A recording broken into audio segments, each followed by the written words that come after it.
Hello and welcome to the 69th episode of the Destiny Community Podcast, brought to you by Scuff Gaming Controllers. This one is the one about the Seamen, because we just spent...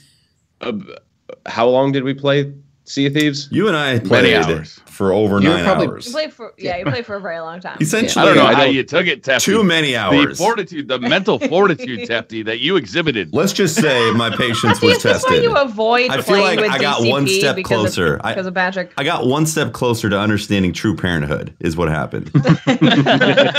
Wait. So I wasn't there. So you guys are going to have to explain it to me. Like, from what I hear, there was a drunk Patrick, but I have some questions first. Really, there were two drunk Patricks. Who was the captain of the ship?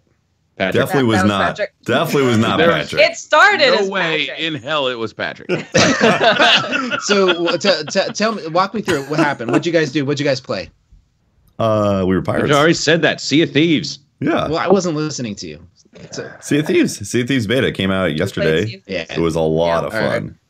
A lot of fun. Yeah. A lot of fun. And so is it an open world? Is it a side scroller? What is it?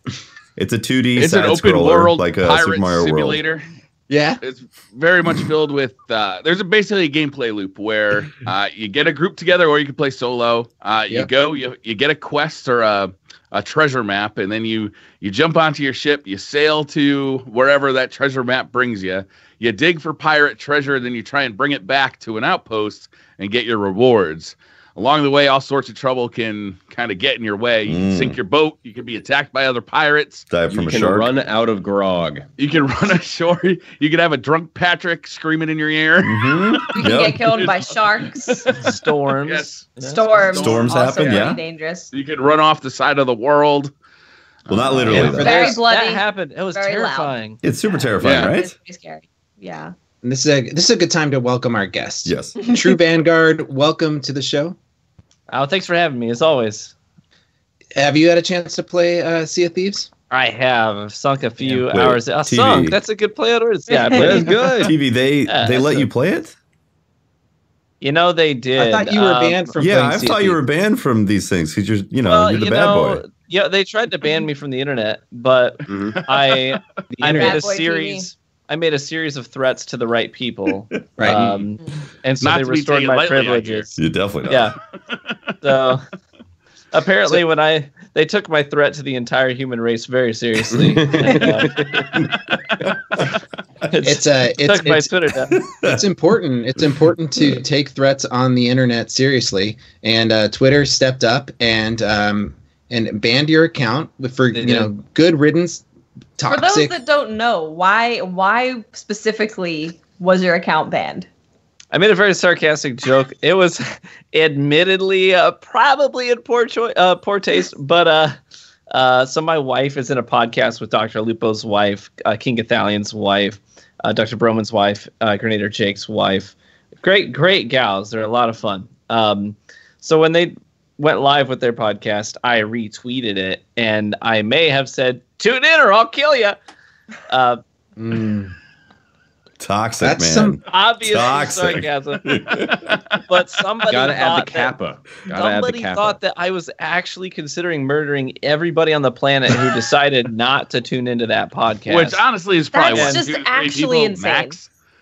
and fearing for their safety, reported it. So they took my Twitter account down. So I appealed it. I did. Sure. And several hours later, Twitter support responded to my appeal and said that we find that you are threatening real physical violence and inciting violence on your account, and it will not be restored. God damn. So, Yeah. I gave them a response that was not Did as you threaten- polite you as threatened their some life? of my You other threatened them, responses didn't you? have You been. threatened their life, Threaten didn't you? their life with Threaten them again. I sent them. Jeez. I sent Double them down. pictures of their children. And one of them had no Sarcasm. kids, so it was Internet, pictures of we're his, talking sarcasm Shiba right Inu. But yeah, so it's totally sarcastic, right? But luckily, I've got friends that know people in the Twitter, staff, and were able to hook me up. So I got another email sometime later, several hours later, that said, we apologize, and we don't find that your account is actually threatening physical violence, and we will restore it. That's so crazy that like one person was like, well, this tweet says you want to kill people, so I'm going to say no. And then another person had to step in and be like, you're doing your job wrong. This is clearly not a problem. Like that's so weird. The moral of the story then is don't threaten violence on Twitter unless you know people who work there. Bingo. Yeah. That's the scary thing. Like, I feel bad for anyone who's like, I don't know, who doesn't have those connections, because they could have lost all of the effort that they've dumped into growing their Twitter community. Yeah, you were pretty you were pretty despondent about it. Well, I take my Twitter very seriously. It's a big part of my brand. We had 50,000 followers at the time. Surprisingly, after all of this hubbub, we're bumped up several thousand since then. I think it was all a publicity stunt. What was one hell of a publicity stunt. Yeah, like we gotta tune in and see what. So I don't know if you noticed when I posted the announcement about the show coming on. I tagged your secondary account, the TV on Twitch. I'm gonna keep it alive, man. I'm gonna keep it alive. Every now and then, check in, ask a question. My community has embraced that account as my bad boy alter ego called T-Von. They call him T-Von because it's TV on Twitch. They call him T-Von. So anytime I've started to rage while I'm on Twitter about shotguns in Fortnite or whatever it may be, like toxic T-Von's coming out, right? I'll give that to someone in the community. Give it to the best memer in your community. They can take over the account and just post all the memes of Bad Boy TV. That's great. It's gonna be great, man. It through this adversity, you've come out stronger, and that's awesome. I'm more amazed. Like you actually grew from it too, and numbers wise. So I'm thinking, I didn't see as big of a bump as I wanted to from posting that. Hey, I'm not going to post much Destiny content because that's the in thing right now. That's the in thing to do. Just do that every week. If like, man, I thought this was good. Oh yeah. Just post it. I'm kind of done with Destiny or whatever. Post that. Boom. You'll see it. You'll see a surge. But then you're done with Destiny. You got to hold yourself to it. You can't keep going back to it. Yeah. I'm pretty sure some people do. Next week you have to remind people that you're still done with it. Oh, yeah, you got to make your video about how you're going to play Destiny 1. Yeah, 10 minutes long. You need an advertisement at the end. It's important to post clips of you playing Destiny 1. Mm-hmm. Oh yeah, right. Absolutely. Yeah. And then also you have to get mad at Bungie repeatedly, even though you're done with Destiny. You have to constantly tweet how, oh, look what Bungie's doing now. Oh no. And you need the tag. So glad I moved on, and their wives. so glad I moved on from this company. Yeah. Wow. I feel like you just laid out a playbook for 2018. That's it. Hold on, I'm taking notes. Yeah, give me a second here. Playbook. It's a lot of there's a lot of people the official Destiny playbook right here. It's actually a coloring book, but you can see it's perfect. Yes, it's great. Yes. Great. Did you stay inside the lines? I'm not gonna lie. I only colored one of these, and it was actually like a picture of Cade 6. I tore it out and then colored it and gave it to Dado as like a birthday present or card. Nice. It was very adorable. That's I'm very sure sweet. it was very cute. Well, we've got so for those of you who don't know TrueVanguard, he streams lots of different stuff. Mainly started out as a Destiny streamer, but what are you streaming these days? I still stream a little bit of Destiny 1 and Destiny 2 both. They're both in the rotation. Sure. We streamed some Destiny 2 today, and earlier last week you did a couple of really great Destiny 1 streams. People are really actually interested in still watching Destiny 1, surprisingly. Every time that I've gone live playing Destiny 1 in the past couple of months, large people. Let me sound like this. Large people. Fat people can't stay away. Toxic Large numbers of people, they want to come. They want to watch Destiny 1 because Destiny 1 is still a great game and it's fun. Even the devs, they love that. I've had direct messages from people at Bungie who said, "I love that you're still playing Destiny 1. We're very proud of that game. We spent a lot of time and energy on that game. We're very happy to see people playing that game still. Yeah. So they love it. but we're also playing a lot of Fortnite, grinding Fortnite a lot right now. I love the Battle Royale. I really do. And our community has responded really well to it. So we play a lot of that. We're now throwing in Sea of Thieves this week. We've been playing that, as well as I just got Monster Hunter, so we can. Yeah, and you got some like, I'm a little jealous about that. You got some early access, don't you? Yeah, so I wish I could say it's because I'm so popular and the devs just they wanted sure me it is. to show off the game. No, totally. They're all scared of credit goes to Eric's. I spoke with Eric's last time he and I were at Bungie together, and and he hooked me up. He said, "Hey, the guys at Monster Hunter, they want content creators who are really interested in the game." And I said, "Hey, I happen to be a content creator who's really interested in the game." So he actually wrote me into direct message on Twitter with a couple of the guys on the community team there, and I've been in contact with them basically through Eric. So all credit goes to him for me having access to the game early. He's a really great guy. I love that guy. Eric's awesome. Have you had a chance to check out his vlogs? He I like his style. He's like a kind of taking some of the Casey Neistat style for his vlogging, and he does a really good job editing and music, and they're video game focused. I like his stuff. But yeah, Eric's is a good guy. That motherfucker never stops working. No, he is a hard-working man. Yeah. I wish I had half. If you're the work interested ethic in Monster he does. Hunter, his channel has a lot of Monster Hunter stuff. Yes, and like he if you're does. looking like which of the weapons do I want to try out first, like you can watch. He's got a video on each weapon type and kind of like it's pretty in depth. It's really in depth, and but it's not like super long. You know, it's like it gives you a good taste of what each weapon is like, so that when you're confronted with the decision of 14 different weapons right at the beginning of the game, you can kind of make a decision based on what kind of stuff you saw in those videos and what you like. They're good videos. Yeah, They sure are. So you got a streaming, and are you doing any YouTube these days? I am. I've sort of dialed back on the YouTube. I still upload. I do. Every week there are videos being published, but I don't know. YouTube's an interesting beast, and Pat's nodding his head, Brad's nodding his head. Y'all know this. It's a roller coaster. Consistency with YouTube is such a difficult thing. And the thing is with YouTube, at least in my experience, it's not about consistency with numbers, because with me, I get consistent views on videos, and that's not the problem. For me, it's the fact that one video could have taken me literally 15 minutes total to upload, and I get 150,000 views on it in a week. And you're like, wow.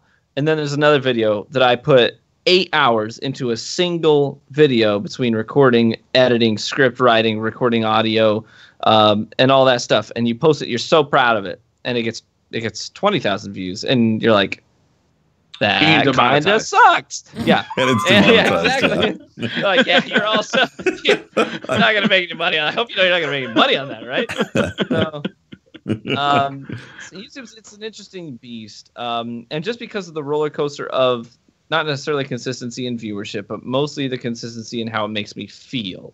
I know that sounds like really, I don't know, like, wow, he's so moody. No, it just. But it adds to your edginess. Yeah.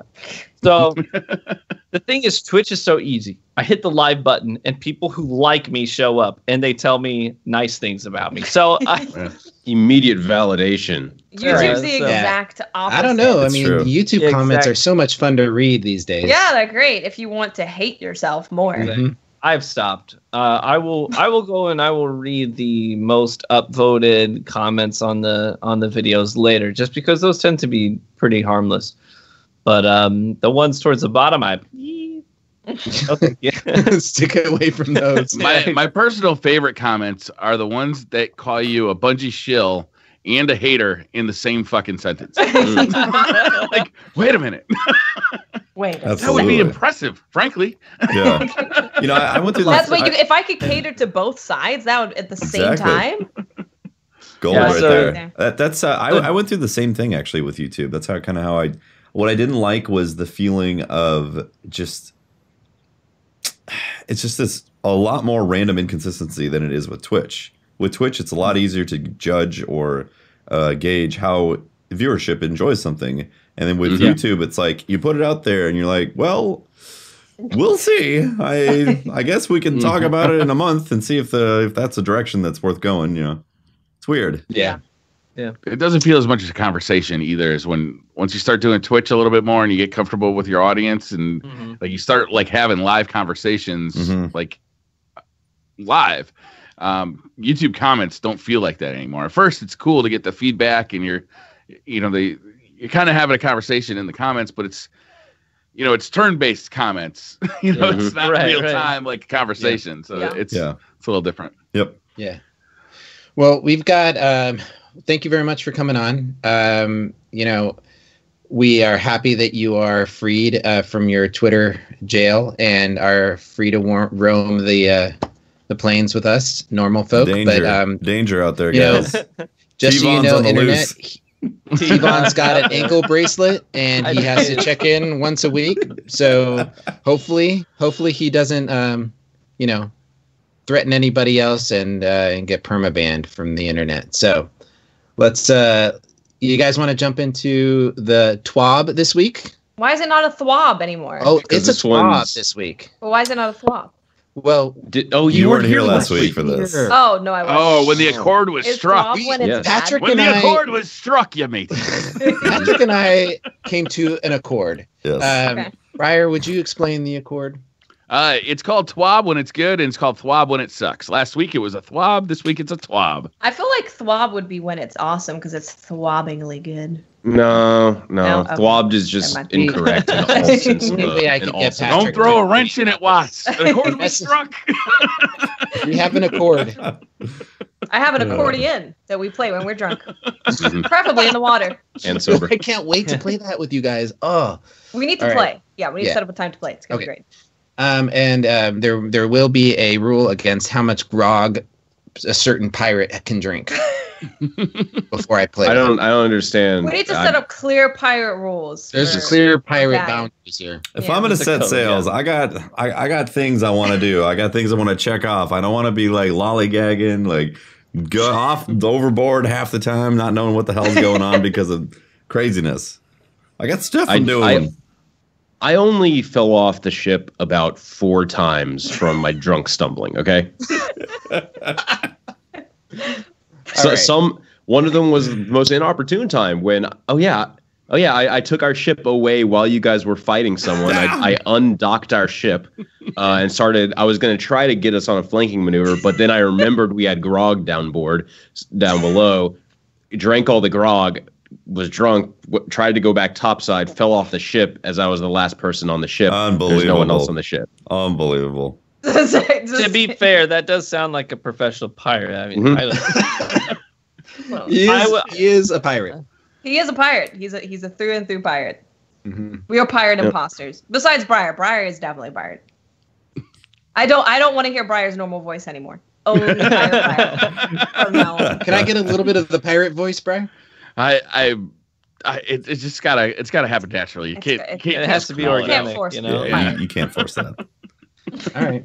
Well, can we jump into the TWAB this week? Yes, do it. Yes. There's a lot of stuff in here, and there's a lot of good stuff, and I was really happy about what was said. It really feels like, some of the comments I put out that, hey, I was really excited about this TWAB. Some of the comments were like, well, none of this is going to bring players back to the game. Well, we're talking about these foundational changes, right? That Bungie said they were going to make up quick and start talking about. The only thing that we're missing here is kind of the sandbox update. And then all the foundation will have been set for whatever new content we get that will start bringing players back. So completely agree with that statement, but I am excited about what is going on. First thing up is the faction rallies, right, Brian? They talk about. Sure. Yeah, you usually lead us through this, dude. You're so much better at it. I don't know why I started came to a close. New Monarchy won. They gave us a shitty auto rifle. You bastards. You made the wrong one win. Yeah. To be fair, it didn't look real nice now, but we could have had a really good auto rifle, and we got a shitty one. The ornaments for the New Monarchy were amazing. Pretty amazing. Although I'm very happy with my Future War Cult Hunter cape with the ornament. Yeah, I went Future War Cult on my Warlock. I think it actually looks really nice. The full ornamentation, it's a pretty slick look. Yeah, I got full ornaments on all 3 characters. Yeah, how was your loot drops and stuff? Did you guys feel like it was better this time? Well, the way the loot works now is if the loot drop doesn't work out for you, you just buy the loot that's missing. Right. So it doesn't matter. I didn't get a whole lot of guns. The one thing I would say about the loot drops was, for instance, with Future War Cult, I just got the fusion rifle over and over and over again. Like I never got any of the other weapons. And with Dead Orbit, I just got the grenade launcher over and over and over again. So that was a little bit annoying. And especially with the availability to buy armor, not getting weapons to drop was annoying, right? But I gotta say, I know the whole faction rally it didn't go over well, but I gotta say I had fun with it. By the end of it, I was pretty sick of running public events, but I did have fun. It gave me something to work toward long term for the week, which I really liked. How did you feel about it, TV? Did you play any of it? My transparency and honesty. I didn't know Faction Rally this time around. I didn't. You did not. It's not for me. It's not about whether or not the stuff looked appealing, because it did. It did. I wanted that stuff. For me, I'm weighing my options here. Is the trade-off worth it? Am I going to, for me as a streamer, with my community, do they want to watch me grind out public events and lost sectors and stuff to get these items to drop? Will they want to watch that? And my community is really laid back, but they are also interested in seeing some good PvP activity. The PvP realm in Destiny right now is not quite as rewarding as the PvE when it comes to Faction Rally. It's also, and I'm not trying to bash the game, it's just not as fun.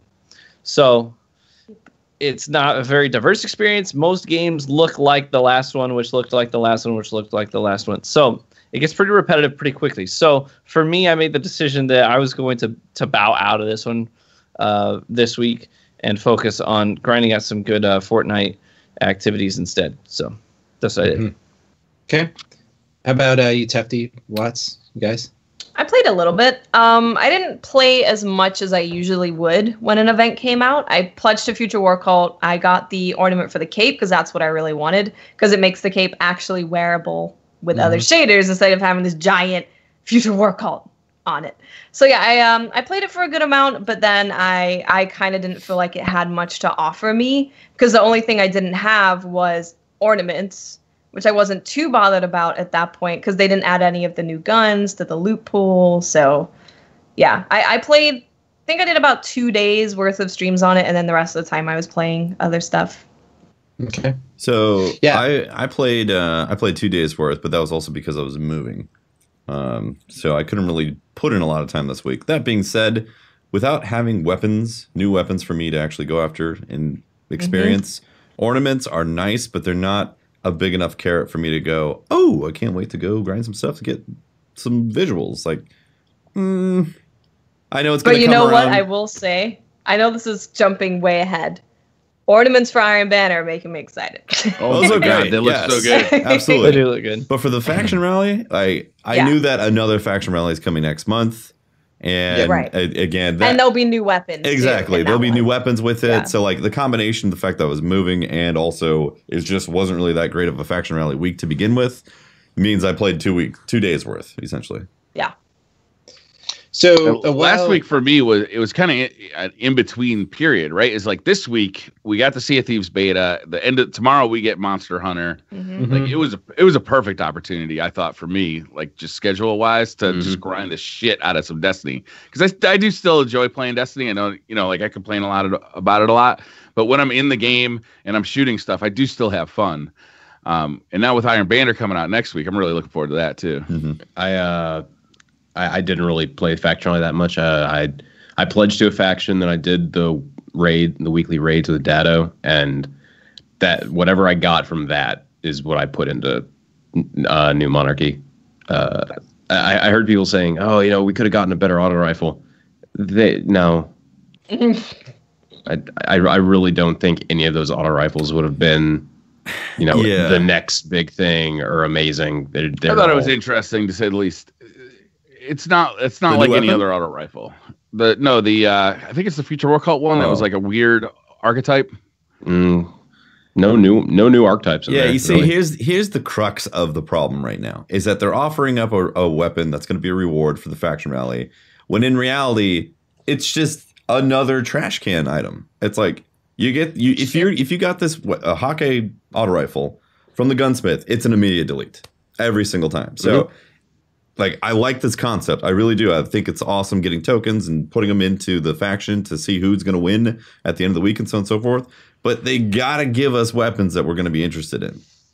That are exciting, that switch up the sandbox maybe. Like they said that's what they were going to do, right? Instead of buffing and nerfing, they'd be like, okay, well, what's missing? What could compete with the weapons that are doing really well right now? And it's a perfect opportunity to introduce something. Exactly. Maybe one of the auto rifles were. I don't know. But I think it would be, if we had something where we're like, oh, that's really interesting. Maybe this could switch things up. Then maybe I want to play more. When you only have one perk on a weapon, I just can't find myself being excited about trying it because I've tried every perk in the game. Exactly. I know which ones are exciting and good. And when there's only one perk on it, I'm going, oh, yeah, man, that new Monarchy auto.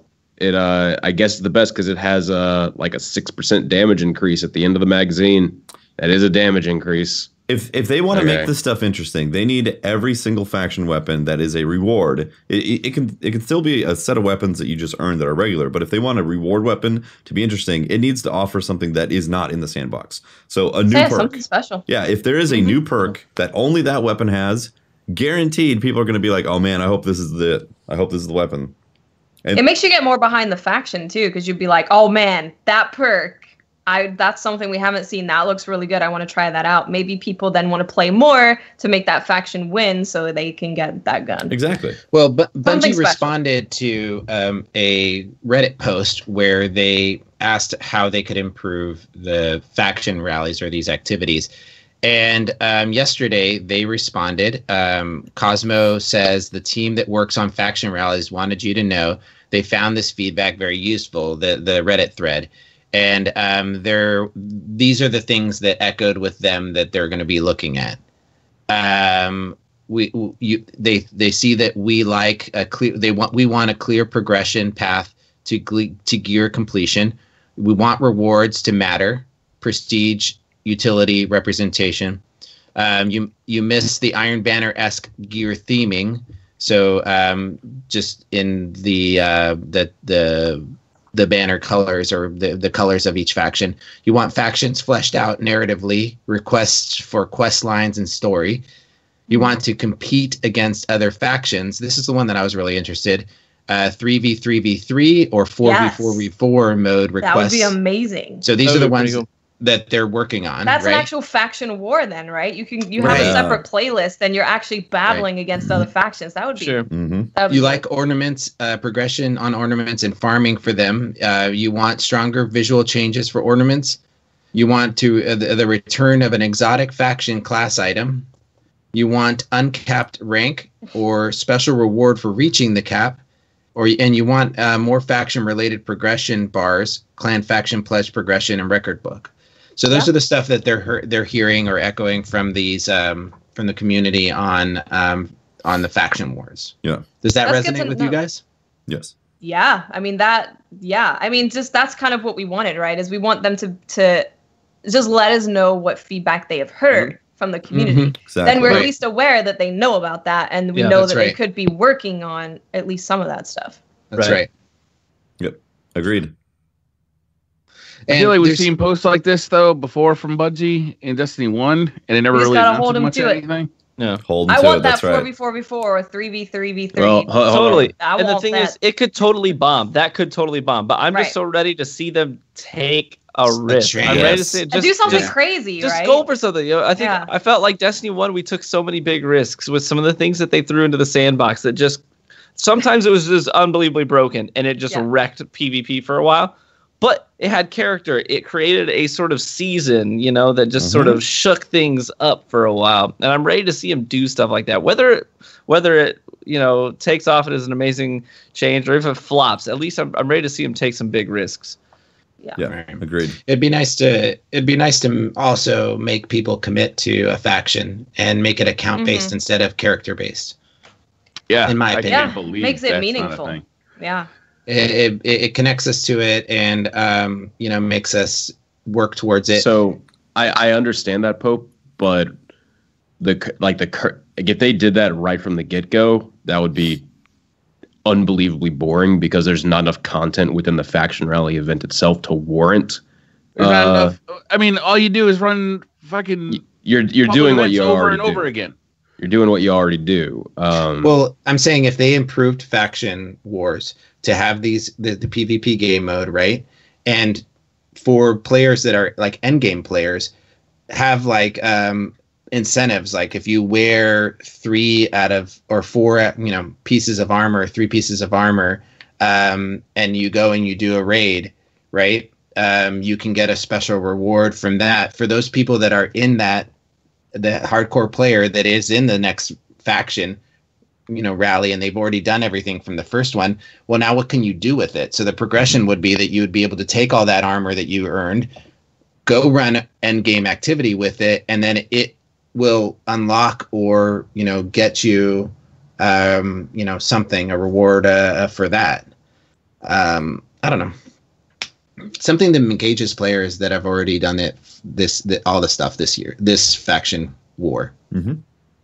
Right, Make it a war, not a rally. I want to make have it a war.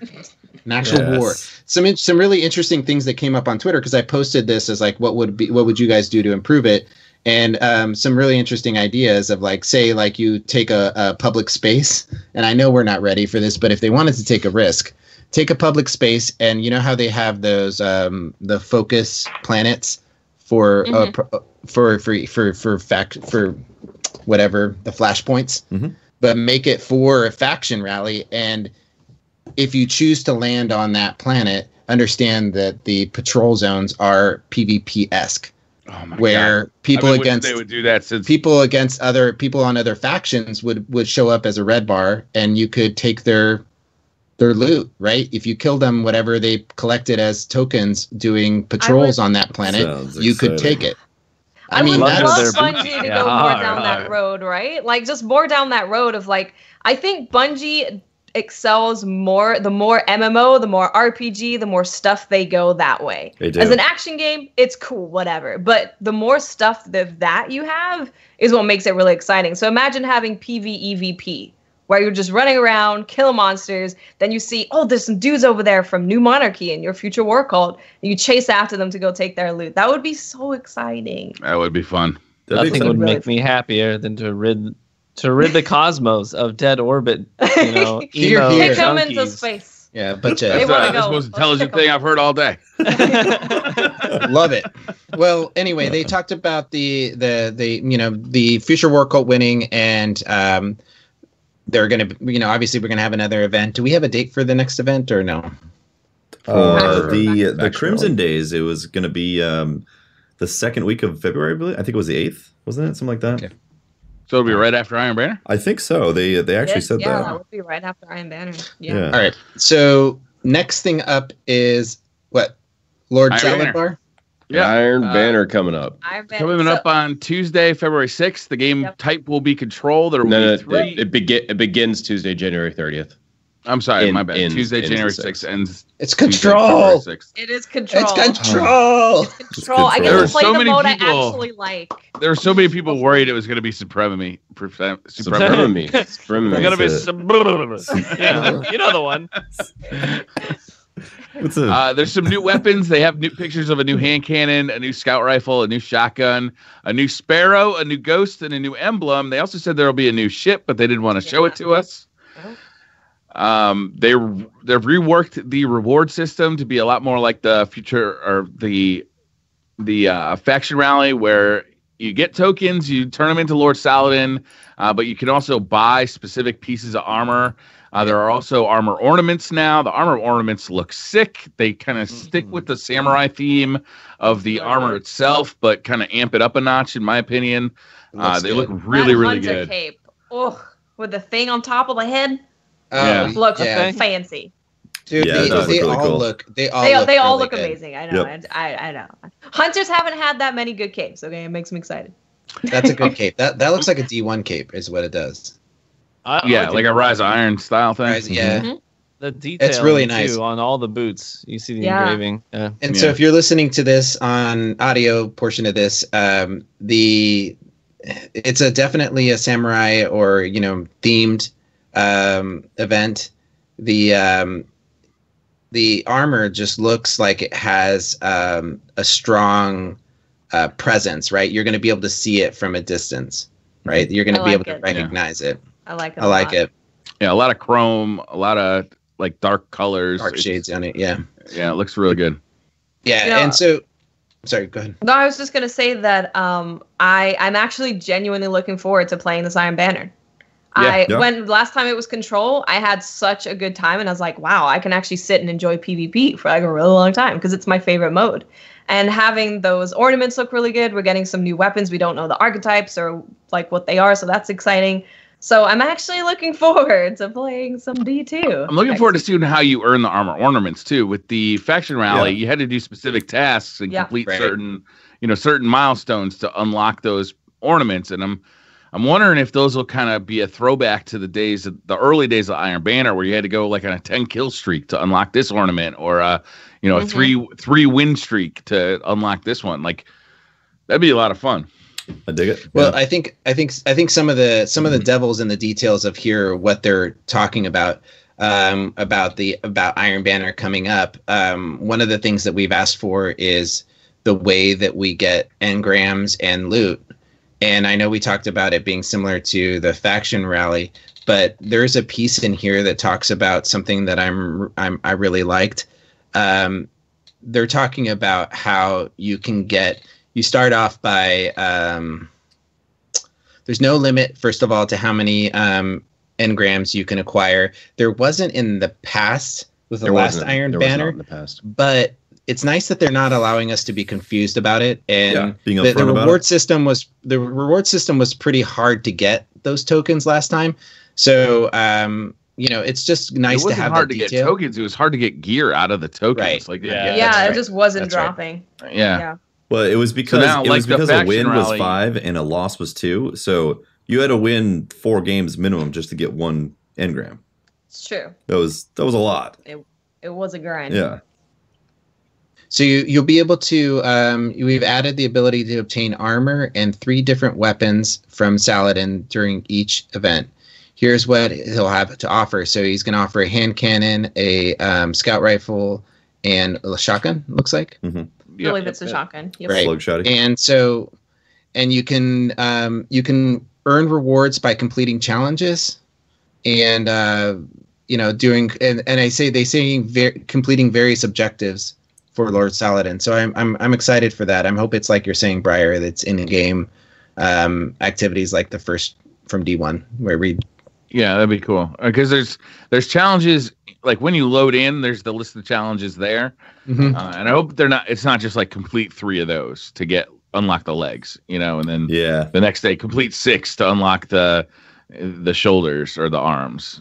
I'm hoping that somebody was saying that there's new challenges. Chat was saying that the ornament stuff is already you can check it out already. You can see if you have full Iron Banner gear, you can check out what you need to get the ornaments right now. Oh, you can? Yeah. That's cool. And it looks like, the design team, again, I think did an awesome job. One thing that I really want to get is that ghost. That ghost looks cool. That ghost looks cool. Yeah, it does look pretty good. Mm-hmm. I want to get that ship. I'm actually really excited that they held that back because it's something that when it drops, people can post it on Twitter and Reddit, and people can get excited about it. I hope it's got a big ass hole in the middle. That's what I want. Bring it on. I want I want that Destiny 1 subwoofer Iron Banner. Yeah. That's right. That's what I want. And then you can put a shader on it, just make it like bright pink. Neon. And then everybody's going to be complaining, good job, Bungie, recycle your content.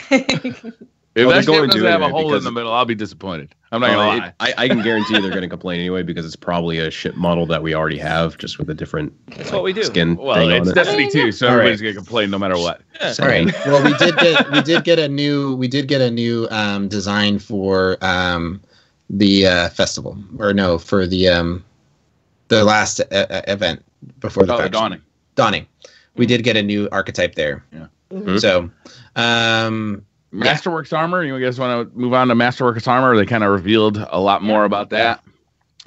Each armor grant. They gave specific numbers. Mm-hmm. Yeah. Each armor piece grants 3% damage resistance while using a super. This stacks for up to 15% damage reduction if you have a full set of Masterwork armor.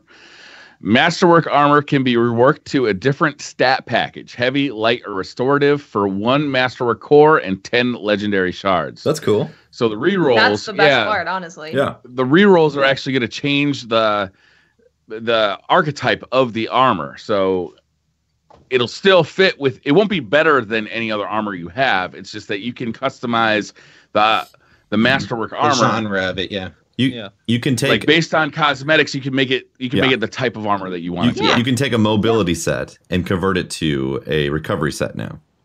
Right. With a little bit of R&D. We get to look the way we want, everybody. Yeah, exactly. And it's relatively cheap. You have to. It costs 1 Masterwork core to re-roll it. Mm-hmm. Yeah. So it's not crazy expensive. And 10 legendary shards. 10. Yeah. 10. Hey, I'm glad there's stuff to spend shards on in the game. Yeah, sure. They're adding more and more. Yeah, my only problem with like shards right now is I don't think there's anything in the game that I really want to spend shards on, because there's nothing in the game that I don't have already. So it's like it's really hard to get like players that are really invested in the game to actually spend their materials, because you can get boons to give you more rewards, but you're not going to get any new rewards because you already have. There's no random rolls. Well, that's one of the nice things about this, and the Masterworks weapons did the same thing, is it gave us, and it's a short-term thing, but it gave us something to work toward, right? So if you want a full set of Trials gear, but you want it to be full mobility, or you want it to be full recovery, you can now do that. And it's gonna be a short-term grind to get enough Masterwork cores to upgrade all the armor that you like. But it is a grind, and it's a reason to do something in the game, and short term, that's a good thing. Yeah. There's some exciting stuff coming up that we're going to talk about in the raid armor that I really. Are we not going to talk about the Masterwork bonus? I'm just bringing up a point, saying that there's some really cool stuff coming up that we're going to talk about a little bit later that I hope they apply to other pieces of armor, we'll get into that more, but with the mod system. But what was that, Patrick? It's just they've said this like time and time again, how this is just their first version of Masterworks for armor. They're planning on continuing to update the system and adding additional benefits. It's just right now, man, the only thing that makes me want to get a full Masterworks set is that I can mess with the stats some. And unfortunately, since it'll still be like the same stats that you could normally get on a hunter armor, so you can't really remove the mobility stat at all, because that's just always present. But the normal benefit is like 3% damage resistance while in your super. Yeah, it's not super crazy. And honestly, it's probably because PvE and PvP is combined, because you couldn't have a 50% reduction in damage in PvP, right? That would mean that you guys who have full Masterwork armor in PvP have a huge advantage. If they separated that, they could have it be crazy for PvE, and then the 15% or whatever for PvP. And I think that's what we're hoping, is that these Masterworks and mod systems start to become the differentiation between PvE and PvP, and they start going nuts on them. They should. Like, they really what would you want to see that would be unique in PvP for you and your PvP? I don't know if it should be connected to Masterworks or not, but the thing that I miss the most about, in general, the thing that I miss the most about Destiny 1 is that what you wore affected how you played in Destiny 1 in the Crucible. Yeah. If I'm wearing the Imperium Bellicose, I'm going to be flying around in the sky using a sniper rifle. If I'm using my Bones of Ao, then you're going to be basically just zipping around the map and juking the crap out of people over doorways as a hunter. What you wore affected how you played. In Destiny 2, I feel like the level to which what you're wearing affects the way that you play is so much more diminished. There's really not a lot of differentiation between the way that I play on my Titan with a Syntheseps as opposed to when I'm playing with a Mask of the Quiet One, as opposed to when I'm playing with, you get what I'm saying. I'm the 44 stay on the sides, whatever. because I went back and played some Destiny 1 recently. I talked about that, and I've had these guys running around with what was the Peregrine Grease that make you just shoulder charge maniac. Oh my gosh! And I was getting actually tilted, but then I was like, wait a second, this guy is playing a play style. He is playing a role right now in the Crucible. That's what I miss, is that what you wore affected how you played. And I want to see that replicated in Destiny 2. I want to encounter players that when they kill me, I'm like, he did it like this. That sounds like fun. I want to try that. Or you can adjust your play style to counter that, knowing that they're playing that way, right? Absolutely. Yeah. They could really do that with mods, if they go crazy with mods, like they have a system that they can go crazy with and really just double down on you pick this for your playstyle. They could go crazy with that. I really hope they do. Yeah. I completely agree. And that we get these mods through in-game activities and that they are meaningful to that activity. They represent the type of way that you play the game. And they can get a taste of that in the raid. Yeah, you want to get into that? Yeah. Raid-specific mods are interesting. Yeah, so the raid rewards are getting revamped a little bit. One of the things we're going to get raid-specific mods. The examples they give, one of the examples they give is a class item mod that gives you 25% more damage with solar abilities. You'll be able to, let's see, the mods are also reusable. So if you're not doing the raid, you can still use the raid armor and have a regular mod on it. But then when you go into the raid, you can switch it out for the price of one Callus token, which if you've done a lot of raids, you know that you got stacks of these things at this point. Yeah. That's pretty interesting. I don't know if it says anywhere if our old gear will be brought up to this new standard or if you'll have to go in and get new gear. It said, yeah, it did. It said the armor that you currently have will have the new mods on. Yeah. And it's my understanding, the way that I'm reading it, there's a little bit of confusion here, but that these are the class item mods that are in that slot for that type of armor. I don't know if you can put another mod in there. No, it's one or the other. You either choose between the raid specific mod. No, I don't think you can put in the others. No, you can. I think these are you can. Yeah. What they said was that you can swap them out and you can remove the raid mods, but they'll never go away. So you can always put them back in there, and they're always legendary. Okay.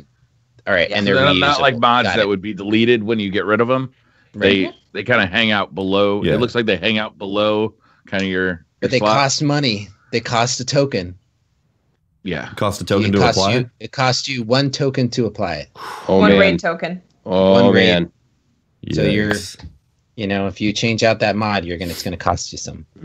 Regrets. The significant thing here is that this is like the first time in the game where we have actual numbers being shown to us. Mm-hmm. I like that. Yeah. While on the Leviathan, your solar abilities deal 25% more damage. Not more damage. 25% more damage. Well, 25, to be fair, Briar, 25% is more. Right. But what they're saying, fuck off. I'm not even going to bother. They're also going to change the way raid drops or loot drops in the raid. Yeah. So different raid encounters will now have very specific drops. Clearing the prestige mode will now give you double drops. You'll get both prestige and normal drops. Yeah, that's nice, man. That's nice. Yeah. If you can do the prestige raid, you should get both drops. It's just like D1. Yep. Yeah. There you go. Yeah. And the raid vendor will be selling a rotation of raid gear. Also for Callus tokens. Yeah, and apparently you can only buy that stuff if you've completed the raid for that week. So if you want, so they are selling prestige gear, I believe, right? But you have to complete the prestige raid, and if you want to be able to buy the stuff for that week. Yeah, so if you went and you did the raid, it cheapens the loot a little bit. I don't know if I absolutely like the way that they did this, because one of the special things about going after doing the raid over and is getting that special drop, right? Yeah. Right. So if you're going and doing the raid and you did it in the prestige raid and you didn't get the drop you wanted, but you got all these tokens, you can go back to the tower and just buy what you needed. If it's being sold that week. If it's being sold that week. Yeah, because apparently it's going to rotate. Change isn't for us. This change isn't for us. It's for people that don't play as much. Okay. Well, I mean, you still have to do the raid that week. Yes, you do. Yeah, I mean, I do feel have like to play. That's a pretty good compromise, actually. I Like, do too. you can't just complete the prestige raid once and then just every week keep buying the armor that you want. You have to do it every week. Yep. So it is people who are raiding every week who are buying the armor. At least. Well, I was hoping that the token system would change, and maybe it still has an opportunity to, but I was really hoping the token system would change to something like this. Tokens don't drop or drop extremely less frequently, and you get items and engrams and drops, right? Item drops at this point of the activity. If you choose to not want to keep that item, it dismantles into tokens. And then at which then you can use to spend at that vendor for things in the future. But you should be getting drops at the point of your activity. And if it's like, oh man, I got another pair of boots and I didn't need them. All right, well, dismantle them, get some tokens, and then maybe there's an opportunity to buy something once you've collected enough. That's essentially what they're doing here. I think. I mean, they're not doing that specific system, but they're going to give you drops at specific moments, right? So they reference a dead encounter where you do an encounter and nobody got anything. Yeah, and that's really frustrating. That shouldn't happen anymore. But now if you do raid after raid after raid and you never get the helmet, there's an avenue to now get the helmet. Like at some point, you'll eventually be guaranteed to get the helmet if you complete the raid. Yeah. And I do think that's a good change. Yeah. I think Watson's right. It's a good compromise. It's frustrating to just do the raid over and over and over again and never get that one piece that you're looking for. So you're saying that we should have been able to go and buy the Fatebringer from the vendor from after the Vault of Glass? No. It's iconic, right? It's iconic in Destiny. There's got to be and I'm a casual player, right? But there's got to be some shit. I am, dude. I play like. You probably play more than me, especially now. Well, you guys are playing other games. That's why I don't play other games. So I still don't play very often, and there's still got to be stuff that's out of reach. Mm-hmm. Yeah, I feel those should be the exotics, to be honest with you. Okay. What enough. about that? If there's an exotic coming up, though. I think that raid stuff should be hard to get, but I think if you do 10 raids, you should pretty much have everything, except for maybe like the ship and the ghost and like the really kind of weird stuff. Maybe even 20 raids. I don't know where that number is. All this sounds like I'm not going to be able to coup shame you, and that disappoints me. So I've already got the coup. You can't coup shame me. I know, but now. before I could have, before you got the coup, So why are you trying to cut off my ability to shame you about not having a coup? And there are other alternatives. It doesn't have to be one or the other. You can always have a compromised middle ground in between being able to purchase the thing that you want and, where we're at right now. You could always do a system where, a bundle of X number of tokens could be exchanged for a callus drop. So you're rolling the dice still, but you're turning in tokens to say, I didn't get the coup this time, and it's in the pool. I completed the callus checkpoint, so now I have unlocked the ability to dump 25, tokens into a callus drop. And maybe they cap you how many times you can do that each week. But I mean, you can do stuff like that. There's other alternatives. I like that.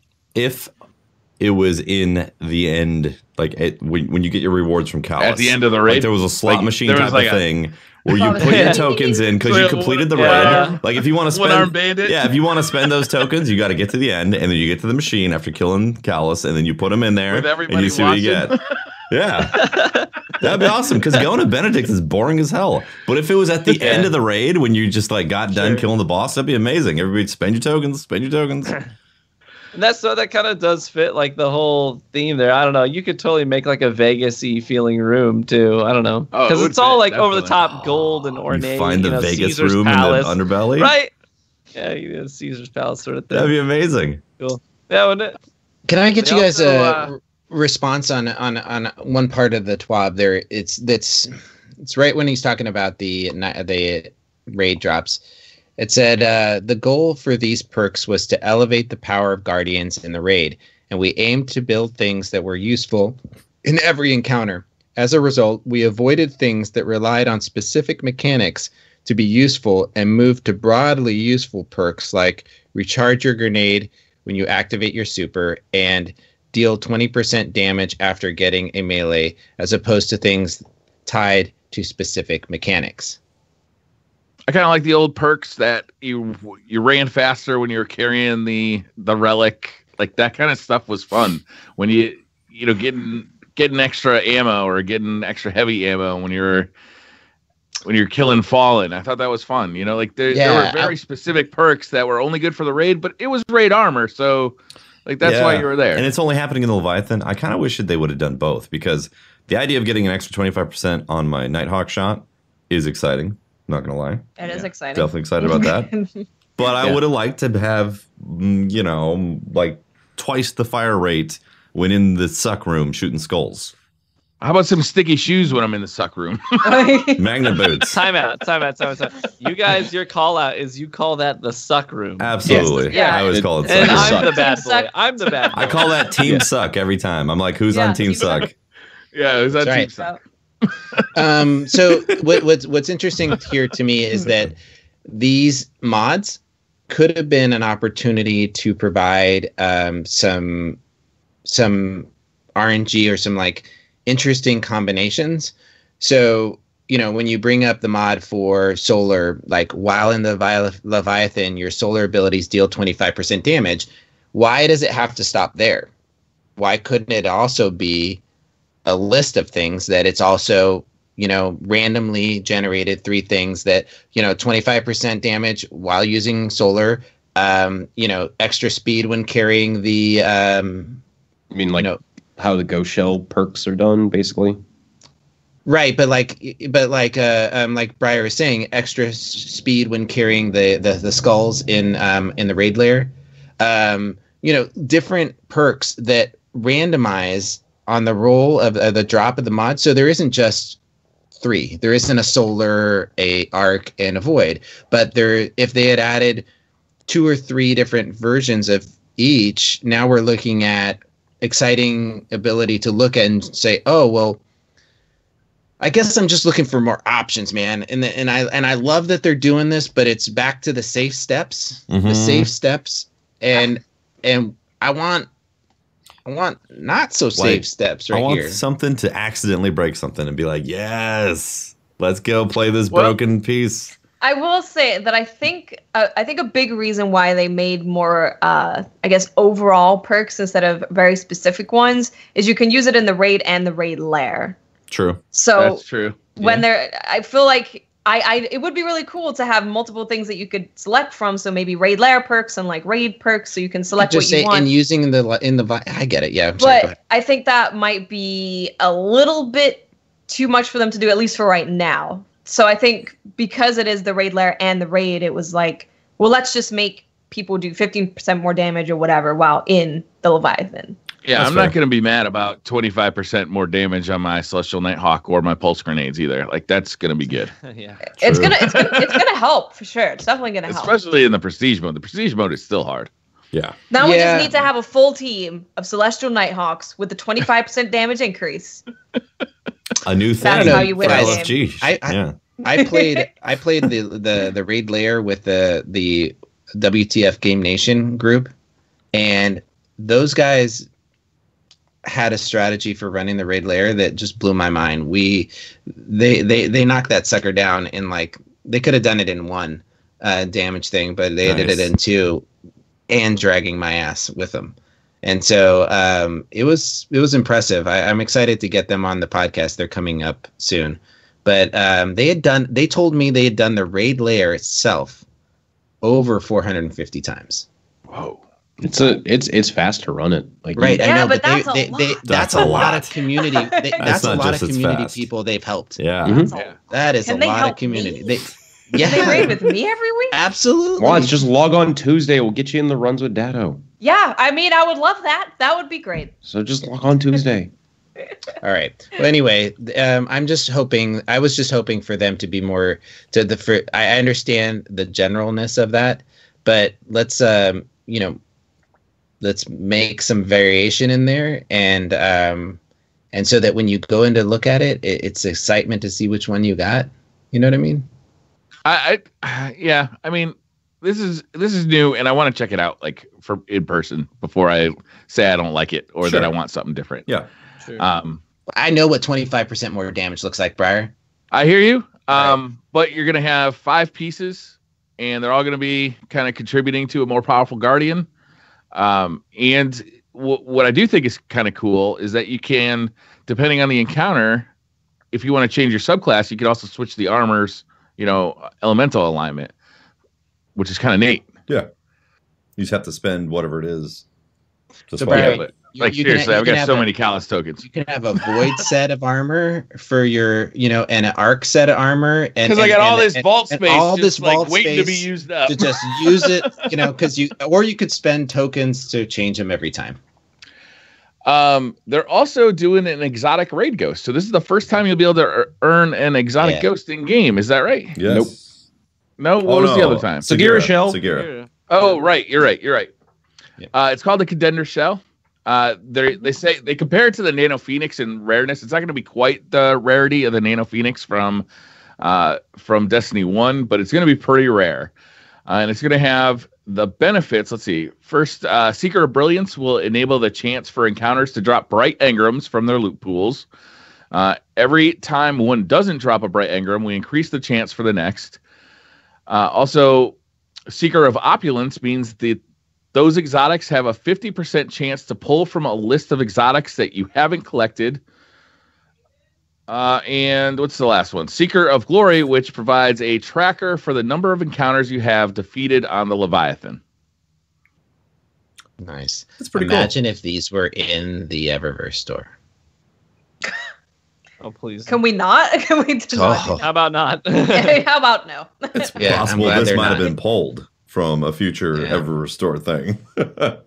I mean, these look legit, but the thing about getting the increased chance of a bright engram, I think that's awesome. I mean, if we could have a rare piece of gear that then allows you to increase your ability to get those engrams from Eververse, like it softens the cut.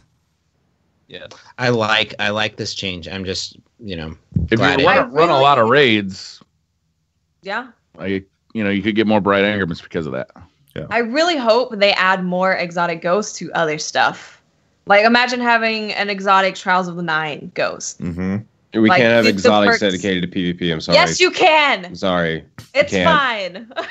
If it only gives you perks while doing Trials of the Nine, like you get more Trials of the Nine tokens per challenge completed. But then people have to do PvP. And they don't have to.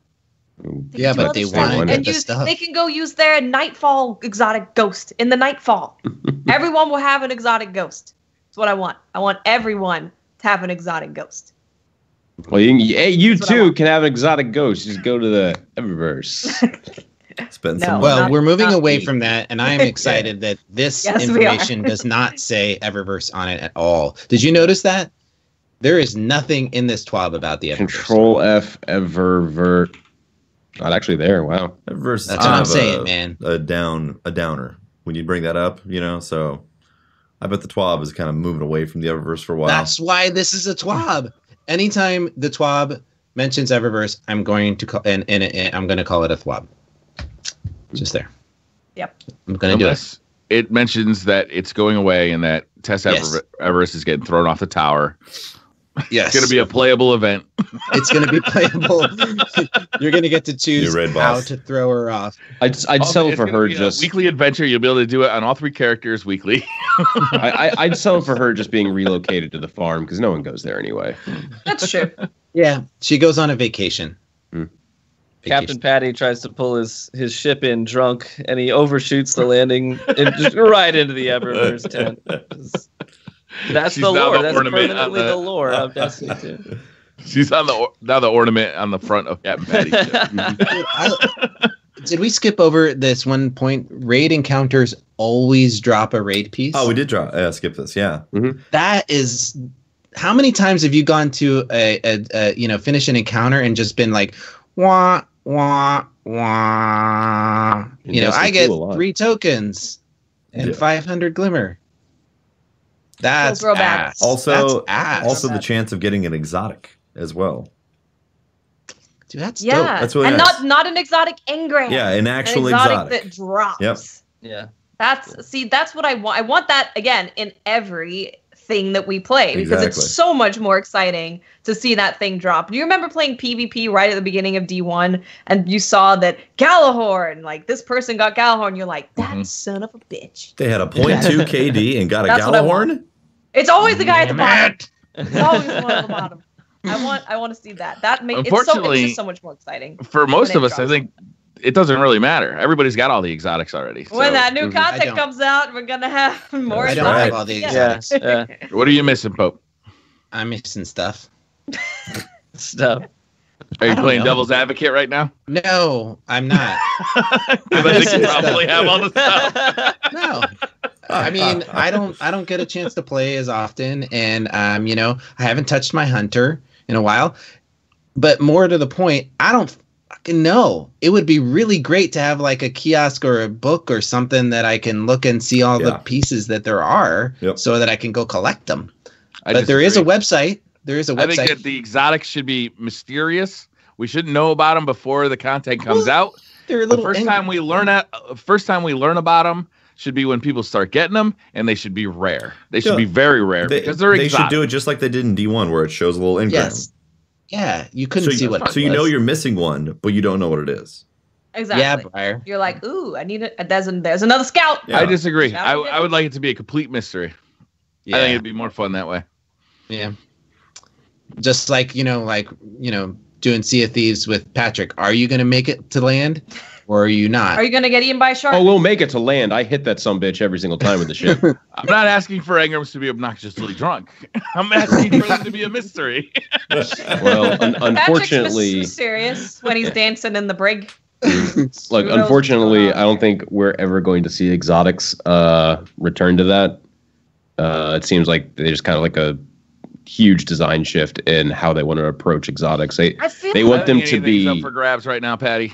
I really do. I completely believe it too. Just look at these changes. Like there's so many things are talking about getting more exotics. So I feel like they're starting to realize what Destiny needs to be though. And I feel like more mystery in Destiny is actually always good. People love discovering. It gets the community excited. Those quests that come out, like the Black Hammer quests, the stuff like that, the hidden stuff. Yeah. There's an interesting line here. Not an engram that you have to take back to. So on every encounter has a chance to drop an exotic. Not an engram that you have to take back to Raul for decryption, but an item. We just talked about this. Yeah, we just said this. I know, but it's that. It's not going to be an engram is the key. Right, we said that. You know what? I wasn't listening then. You did not say that. Yeah, we said you get the actual thing to drop, and then we talked about D1 getting a Galahorn. And how much more exciting it was. Shit, you did. I was reading chat. I'm sorry. There's also patch notes for the upcoming patch that's going to happen, on January 30th. The Prometheus lens is getting some attention. The flame refraction perk now generates ammo instead of pulling from reserves, and it's getting an increase to base damage. Yep. So it's not going to be broken in a non-doing damage way anymore. Right. Yeah. They fixed an issue where new characters created after the release of Curses of Osiris were not receiving the Flashpoint milestone. Players in social spaces like the Tower receive a notification where they're lost and found at the Postmaster is full. Thank God. Mine's always full. That one. My Postmaster is terrible. Heroic Strike completions now have a greater chance of granting exotic rewards.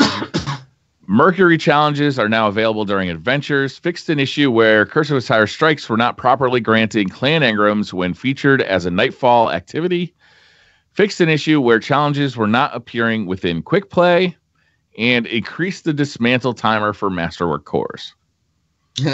Who would dismantle Masterwork cores? Me, when you dismantle, like, you get one of the Vanguard packages, you dismantle, or you turn it in or whatever, and then it moves stuff in your inventory. And then so you hit dismantle again, but it moved your Masterwork cores one slot over to that slot. Did that happen to you? There's only one.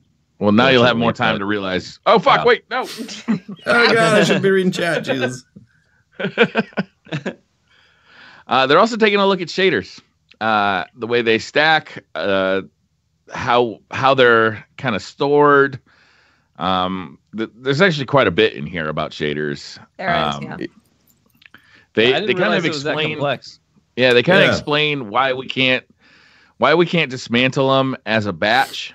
And I think this is it's a pretty cool look into kind of the intricacies of this kind of stuff, because they explain that if you dismantle them one by one, you get whatever, the parts are, whether that's glimmer or bright dust, kind of, and it awards.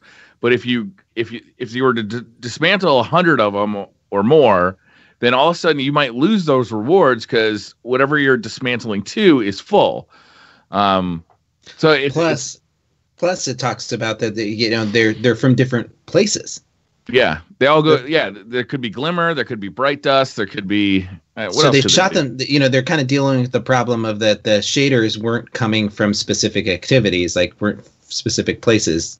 Differentiating the loot drops, but whatever. So they acknowledge that it should be easier to get rid of a stack of shaders, and that they're looking at mass exchange solutions. They're also hearing the pain points about,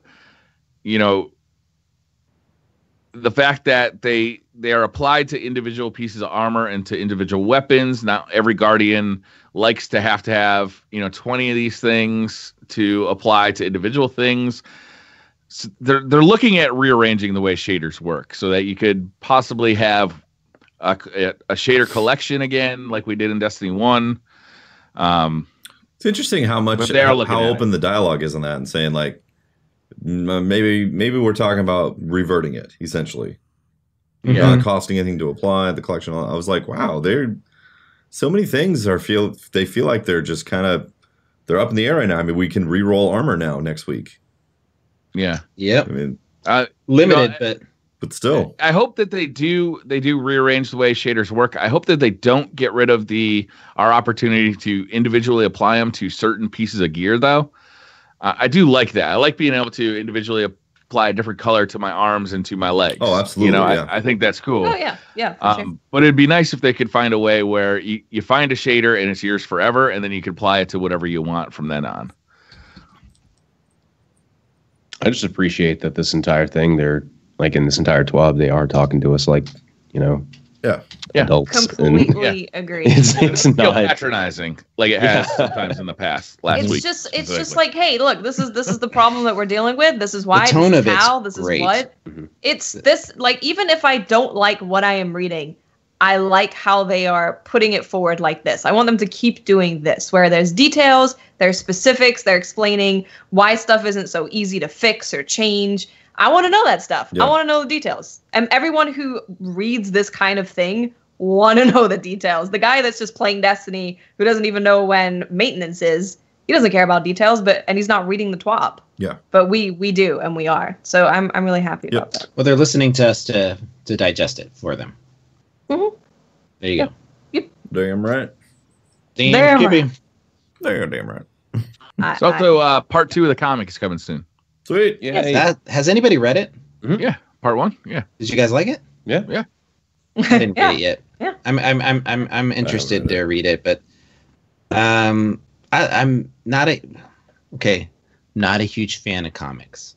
I'm not either, Pope, but I'm a huge fan of Destiny, and the lore of Destiny is fun, so it's worth it. Although I will say that tonally it doesn't quite match up to the Osiris we met in the game. Y'all.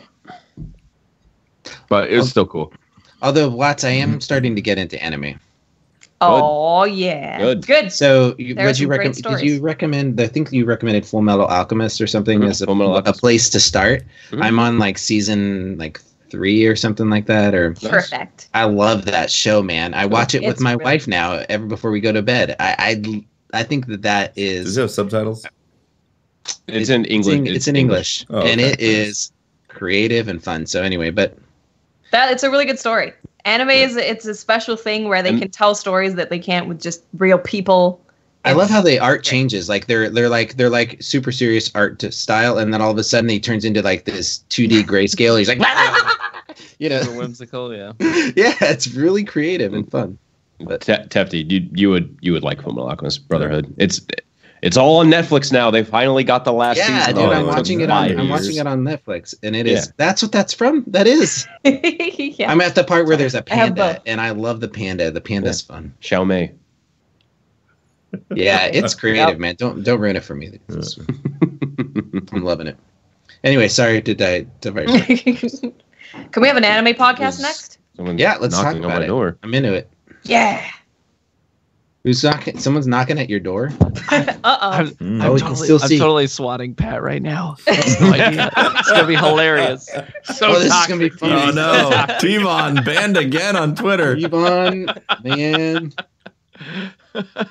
Speaking of upcoming maintenances, there's gonna be next week. Patrick, okay. Destiny services will undergo a maintenance. Let's see. They're going to do some housekeeping. No downtime is expected on Monday. Wow. Cool. Who cares? On Tuesday though, Destiny services will be brought offline for maintenance. So 8 a.m. Pacific, they will go down on Tuesday, January 30th. All right. Patrick looks like he was just told off for being a drunk pirate. No, apparently I ordered something. I didn't remember ordering Jimmy anything, John's? so I did do that last night apparently because there were 2 bags of Jimmy John. Oh yeah, yes. At one point I was like, I'm really hungry, but I can't drive anywhere. I don't have any food, and all it took was someone just going, just order Jimmy John's. I was like, yeah, I could do that. And it showed up really fast. It was like 10 minutes. You had Jimmy John's, and I was like annoyed, and at the same time amazed at the fact that you got like Jimmy John's within 10 minutes. I was like, how? What is this? What is this feeling that I have right now? It's so weird right now. If it's any consolation, I genuinely forgot between the time that I ordered Jimmy John's and I got it that I actually ordered it.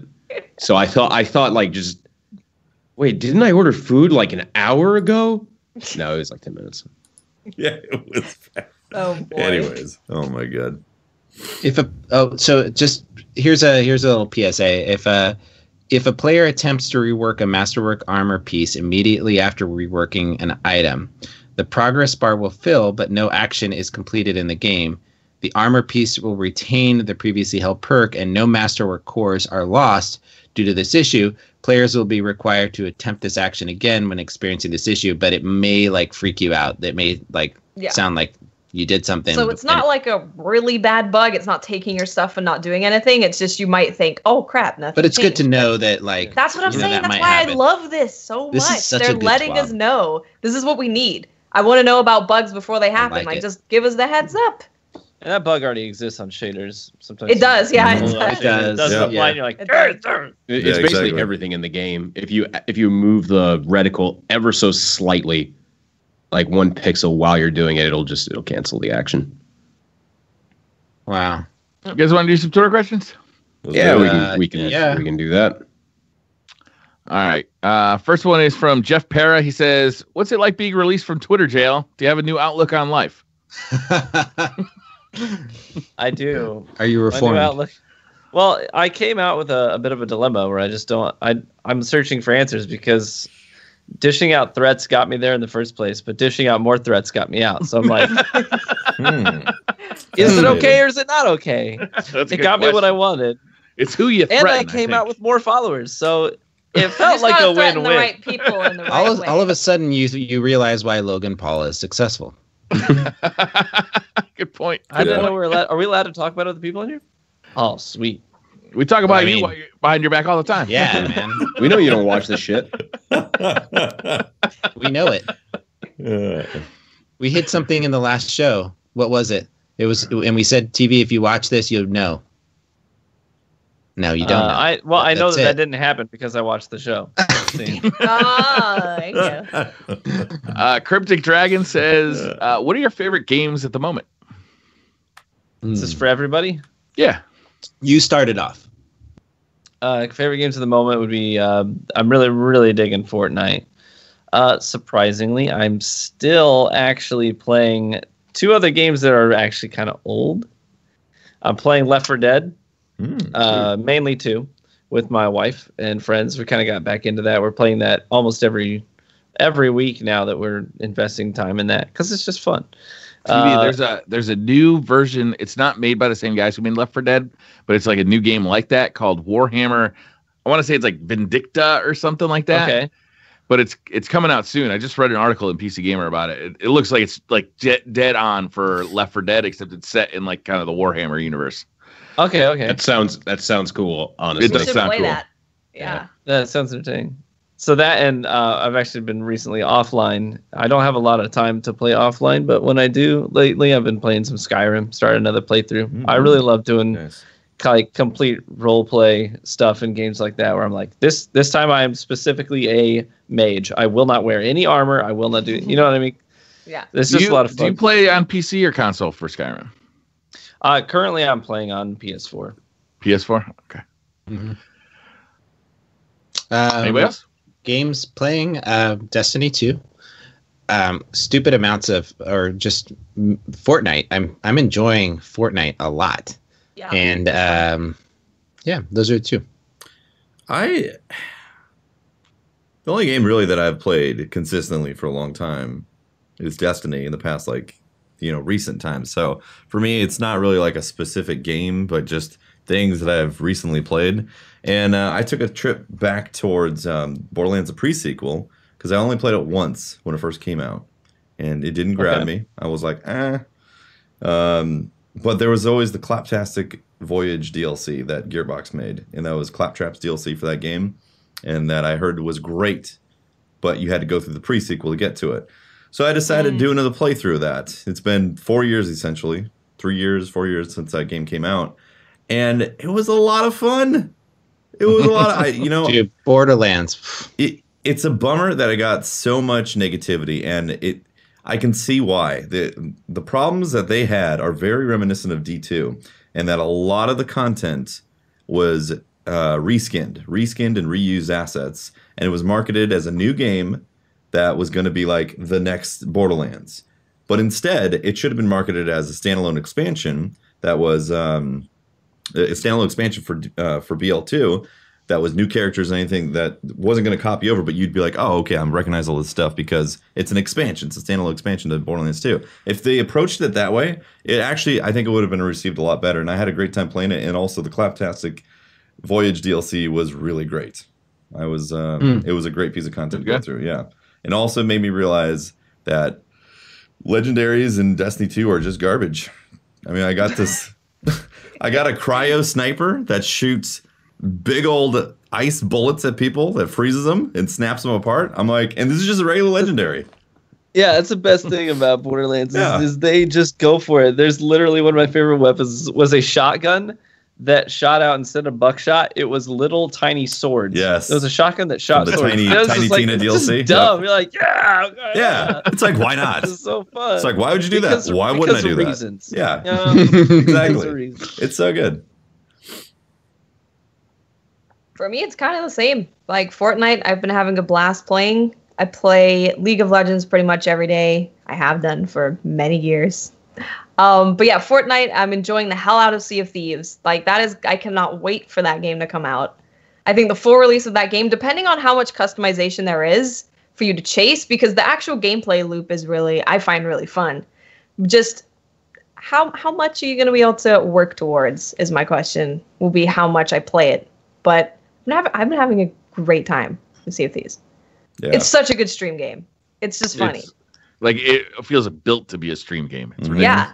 People can, it's great. Mercy on the livers of the streamers who choose to embrace that as their main. Nope. I think Patrick's becoming a full-time Sea of Thieves streamer. God, no. Become a full-time alcoholic? God, no. He would be in recovery. Ugh, I drank way too much yesterday. Just full disclosure, I drank entirely too much. So yeah. I think people realized. I don't think you need a full disclosure of that one. I think it was up. Yeah. You weren't hiding it from anybody. There were teenagers watching the stream who were like, I suddenly don't want to get drunk ever again. Yeah. This is the greatest anti-drinking campaign ever. Yeah. Look what happens. Your friends mute you. Yeah. They don't want to know you anymore. They They'll don't want just to throw you in the brig. They'll throw you in the brig. They'll lock you in a cage. You drink too much. I like how I was locked in the brig before we even actually got started, too. You were already drunk. Yeah, we should have just left you in there. Lesson learned. Dude. Letting you out was our mistake. Yeah, exactly. Shame on us. True. Batty, you got any favorite games? You guys know I like playing Magic, and I've been playing Magic even more on stream lately. I've been trying to end every stream by doing a Magic League, which has been actually pretty successful. That's awesome. Had a lot of people really enjoy it, so... Yeah, I've seen a lot of people who, when we're playing together, like, when's Patrick's next Magic stream? So there's people that are really enjoying it. So Magic is a card game, right? Mm-hmm. What are you doing right now? What is your goal? What are you talking about, Brian? I want to know more about Magic. No, you don't.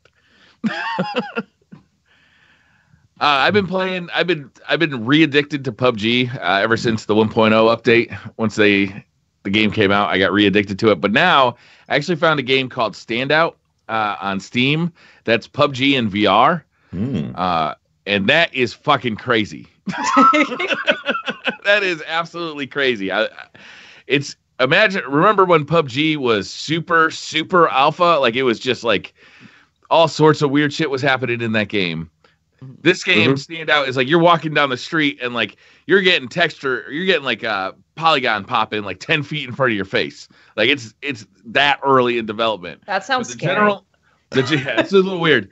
But the general idea of dropping down in VR off the plane onto an island, looking for weapons, picking up a weapon. The weapon system is really cool. You pick up a weapon, you got to load it, you got to cock it, and then you grab other ammo and kind of attach it to your vest, and then you run around like shooting people in VR. It's really compelling. Like the game, the more they can improve it, or if somebody else builds one of these that works better, it'll be great. Sea of Thieves, like I've instantly fallen in love with this game. I like playing it solo. I like playing it with a group. Like it's just a really cool idea. I hope that the full release of this game is fleshed out a little bit more. Like there's more variety to activities. Yeah. And I'm hoping that the gear that you get, and I hope that there's like a power fantasy to be fulfilled here, where you get cool gear, like new swords are more powerful, sniper rifles are better. You know, like as you level up, you feel like there's stuff worth going after. Otherwise, I feel like it's gonna be hard to stick with that game, other than just to have some chuckles with friends. I want to own my own island, and I want to have a fleet, not just like you know what? Fleet. Yeah, I played a game called Puzzle Pirates many years ago.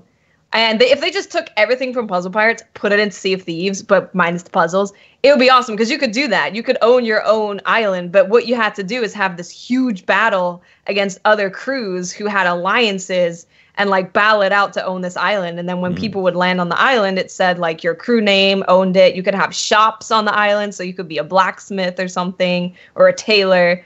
Like that was really cool. So I think awesome. It was one of the things on Sea of Thieves website that has me intrigued is that they say something to the effect of that if your actions are like outlandish enough or epic enough, they could actually be reflected in the lore of the world itself, which I think would be really cool. That's and I don't know like what kind of thing you need to do to get to that level or what, but like that's really interesting. All the grog in the entire game.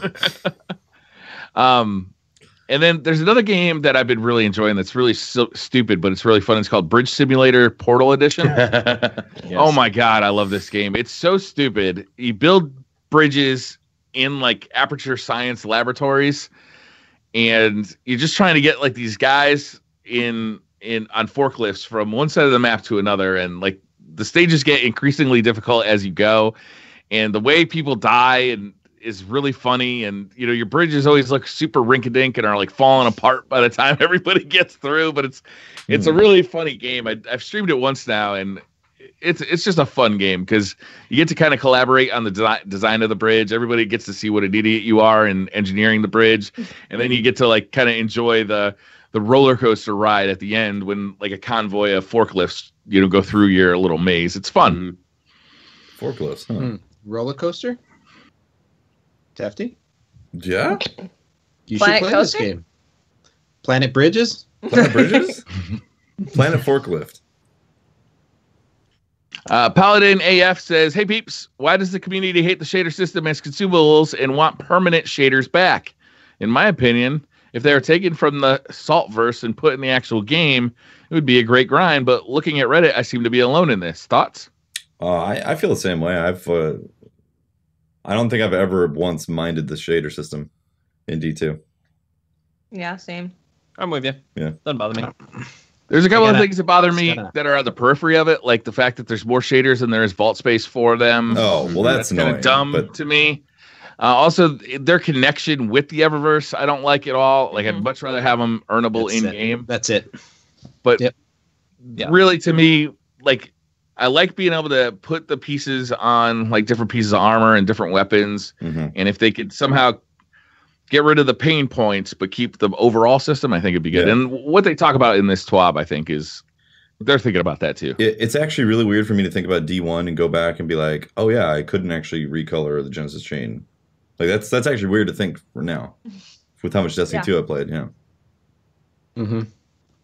Yeah, one thing I would like from shaders is to be able to see what shaders are available and how I get them. Like we could in D1, where it was like, you get this from completing the raid or having all raid sets, and then you get the shader. Because that was something else to kind of work towards and be like, oh, that looks really cool. I want to go get that. Yep. 90% of them would just say, bought from Eververse. Most of them, yeah. 75%. Yeah. Yeah. Blandy McBlanderson says, "It seems to be widely believed that PvP in Destiny 2 is more boring than in Destiny 1, but is it more balanced? And if so, is it more boring because it's more balanced?" I don't think those two things are necessarily always connected to each other. Yes, I think that the Destiny 2 PvP experience is overall a more quote-unquote balanced experience. But I don't think that balance and fun are mutually exclusive. I think that's a common misconception. You know, there are some games out there that are some of the most balanced PvP experiences in the world, but they're not boring. You think about the overwhelming success of games like Overwatch. I still play Overwatch every week. I play it with my wife. It's something we do for kicks and giggles. She plays Diva, I play McCree, and we go around and we just stomp people in quick play, and it's a blast. It's exceptionally well balanced and finely tuned as a game, but it's still fun. So balance and fun are not mutually exclusive. I think that's a common misconception for Destiny 2. People like to blame the balance as the reason why the game isn't as fun as Destiny 1. And I think that there are sort of maybe moments where that can be true, but I think it's not an altruistic fact that you can just throw out there and say that that's the reason for it. I think that we can have both. I think that Destiny 2 has the capacity to be much more balanced than Destiny 1 while being exceptionally fun. So I'm excited to see how Bungie does that. I don't want to sit here and throw out, okay, this is exactly what they need to do, because I'm not a developer. That's their job, and they're more creative than I am, and I think that if they put their heads together, they can come up with something pretty fantastic. Did you guys, on a kind of related note, did you guys see anything about, I agree with TV totally. Did you guys see any, I think it was Josh Hamrick who has kind of responded to a tweet about player movement and comparing it to like how fast things load in, and they can only increase it so much before they run into issues like that. I kept meaning to ask him sometime during the week or to respond to that tweet to ask, because remember when the Titan charge got shortened? I wonder if that was the reason for that, because it seemed to be out of left field, and I wonder if it was kind of related. If it did, man, then that like limit is super close. It's super duper close. Yeah, I hope that's not the case. I hope they just were like, let's nerf this instead of getting close to that, because it doesn't feel like it was ever that way in D1. I mean, Titans were fast in D1. Yeah, but it was a little hard for me to understand that argument, and I just would like some more clarification on it. Mainly because we had a lot of tools that allowed us to move faster, like the Mida multi-tool. We could. I felt like the movement speed in D1 was pretty quick. Maybe something changed about the engine. There's a little bit of clarification also in that tweet was talking specifically to the mobility stat, and why can't the mobility stat affect things that would actually make us move faster for our top speed? And then that's where the clarification began to come in about how top speed affects loading times for Guardians walking in and out of stuff. So I don't like that I feel like it's a little bit different. Like the stat to adjust how fast you walk versus the overall speed that we move right now. Like I feel like that could be bumped up and it's not going to be a problem. But if the stat starts affecting top speed, then maybe they're talking about the running issues from there. I guess so. I mean, is that why we don't see mobility being really affecting top speed then? It never has. No, I know. Is that why we don't see it? I'm assuming because they've already tuned. That's what he said. Yeah. Interesting. Okay. So it may be why we see the mobility stat not affecting, and they had in the final build of the game, it was affecting the world building, and they had to nerf it before it was released. I don't think it was ever a thing in the game. Okay. All right. Yeah. Shaquille Everett says, will TrueVanguard and the Destiny Community Podcast participate in the Rockstar Energy Crucible Challenge? No. We should talk. You should explain what that is for people who haven't. I'm winning a motorbike this week. Oh, yes. There's some people. Vroom, vroom, bitches. You guys know who Jumping Jack Rocks is, right? Jumping Jack. No. Yeah. He's. I see him around. Anyway, he's on the top of the leaderboard there. Nice. So it's a good time to do it because it's I believe you win by getting the most Crucible kills overall, right? There's no KD or win ratio involved? I actually don't know. I was just trying to bring it up right now, but it's I can't get it to come up. But it's there it is. And they've got an Alienware PC and a motorcycle and some other stuff, but what's that? The motorbike. Yeah. Vroom, vroom. I wear my pirate hat while I ride my motorbike around. Players receive 25 points for completing a competitive match, 25 points for completing a quick play match, and 1 point for every opponent defeated via either a kill or an assist. So whoever plays the most Crucible wins. Yeah. It's basically it. If you know life it, then you get some pretty good prizes, to be honest. A Destiny 2 themed motorcycle based on a Husqvarna 701 Enduro. Husqvarna? Whatever. And a top 3 winners will receive an Alienware gaming PC, complete with a 25-inch monitor and a mouse. And the top 10 winners, only in the United States, Canada, UK, and Germany, will all receive a collector's edition of Destiny 2. The Alienware PC and the motorcycle sound cool. Yeah, those are some good prizes. Yeah, they are nice for sure. But you're gonna have to know life it because the grades are already the scores are already pretty high. Mr. Water Balloon says, how does TV stay positive? I would love to hear the DCP crew answer before TV offers his moment of zen. Patrick just doesn't.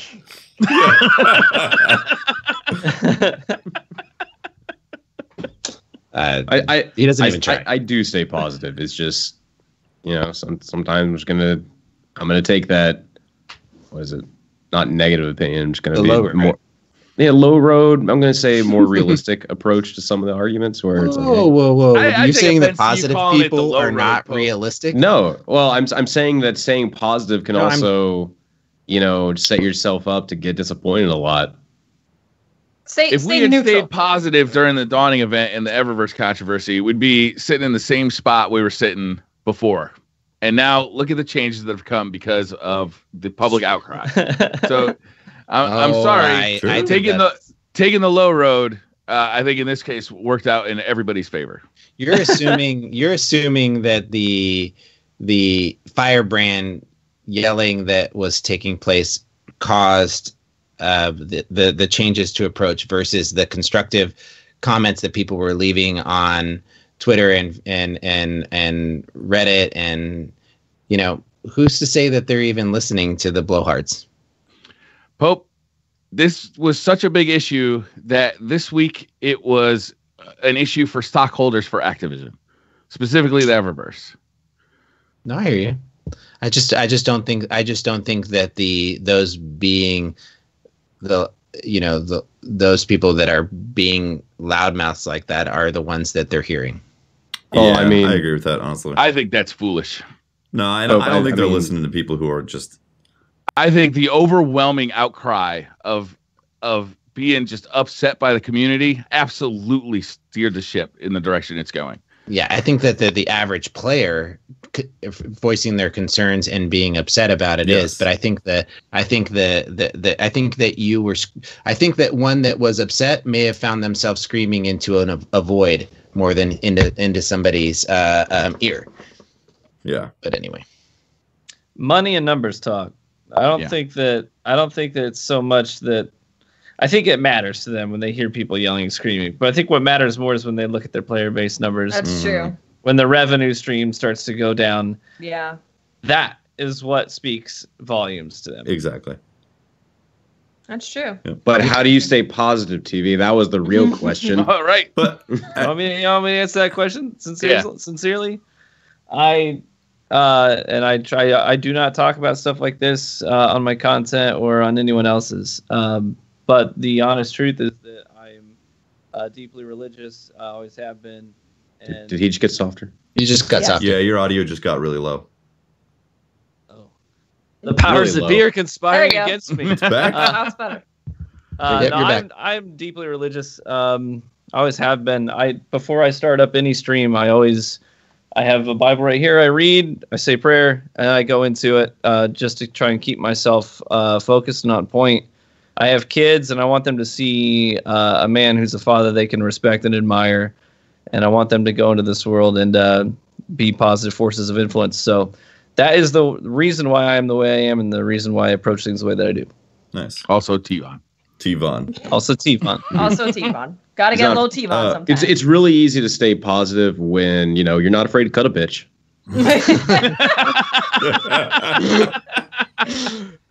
There's that. Somebody asked me on Twitter, like, what they like for why I tend to focus on positive things, and one of the ways that I approach that answer is from what I do as a job. I work at a school, and when you work with teenagers all the time, you start to realize that often their first reaction is impulsive, and it betrays their noble intent. Right there is, the first reaction by majority of teenagers is, reactionary, and it's in your face, and it's visceral, and it doesn't really reflect how they feel once given time and to express themselves and think through their thoughts. So I've learned over the years to not react to people's, first response, and to ask questions and to remain calm and to drive to where they are. Mm-hmm. So that's something you and I share too. The work that we've done with young people specifically, and it is impressive the way that can change you as a person as well. I don't know about you. I'm assuming that you working with young people have experienced this in multitudes as well. But it's so common that negativity and harsh language are things that young people hear a lot in a very negative environment, in a home situation. And so I found that working with teenagers specifically, I had to change the way that I spoke, my vocabulary. I'm actually naturally a pretty reactive and sometimes vindictive person, so I have to keep that in check. And I can't let those things really, when you're around young people, because you don't want them to associate you with this other experience they have in another environment that's totally negative. Right. So, especially if you're trying to mentor them and, be a counselor to them. So, well, I mean, in the area that I work in, in inner city Oakland, and it's, in a lot of ways, you're sometimes the only positive adult influence in their life. And, that interaction that you're having with them has more relevance and weight than anything else going on in their lives, because all they're seeing is, these negative ways of reacting to adversity and to change. And so I guess it's hard I've been doing it for 10 years, and it's hard to not to take that into what I do here in Destiny. And I see a lot of people reacting poorly, and I try to encourage them to not have that be the way that they they show their views to the world. You know, I keep that teaching aspect in my life. So yeah, I'm with you on that, TV. Yeah, very much so. Yeah. Ringo the Dingo says, "What's your favorite moment from Sea of Thieves so far?" Boy, so this is many. I had a moment today on stream while I was playing solo. Actually, that I had a riddle that I was trying to solve on stream, and I was wandering. It told me to go to the northwestmost beach, and it used a really real world. It said like peel your instrument, or when your instrument peels. And like my only knowledge of the word peel is like to, like peel like an orange or something, but it was spelled differently as PAL instead of PEL. So like I'm looking at my compass, thinking my compass is gonna go wacky, think that's my instrument, and then finally somebody in Twitch chat looked up the word peel, PEAL, and it was literally to like play your instrument, right? So I played my instrument and that solved the quest, and it was this really fun and cool kind of like way to like solve this quest together with Twitch chat, and I thought it was a really cool quest inside the game. I really like that. My favorite moment so far was we were trying to figure out how we were going to take out a ship, and we decided to just ram straight into the ship. I think that's also my favorite. And cut a bitch. It was great. Oh, I loved it. You were out for blood, weren't you? There was something about it. Actually, I think it was after we lost those 9 chests that we got. That pissed me off. Yep. I'm killing everybody. I'm taking everyone's loot. It's over for you all. That was rough. That 9 chest loss was rough. That hurt. I tried so hard. That moment. Can you imagine that other team, Watts? They boarded. This is what happened. They boarded our ship, and I saw them, like one of them in the water carrying our chest. And I'm like, that guy has our loot. So I started shooting him, and then he died, and the chest is floating in the water. But the problem is their boat was like right next to me.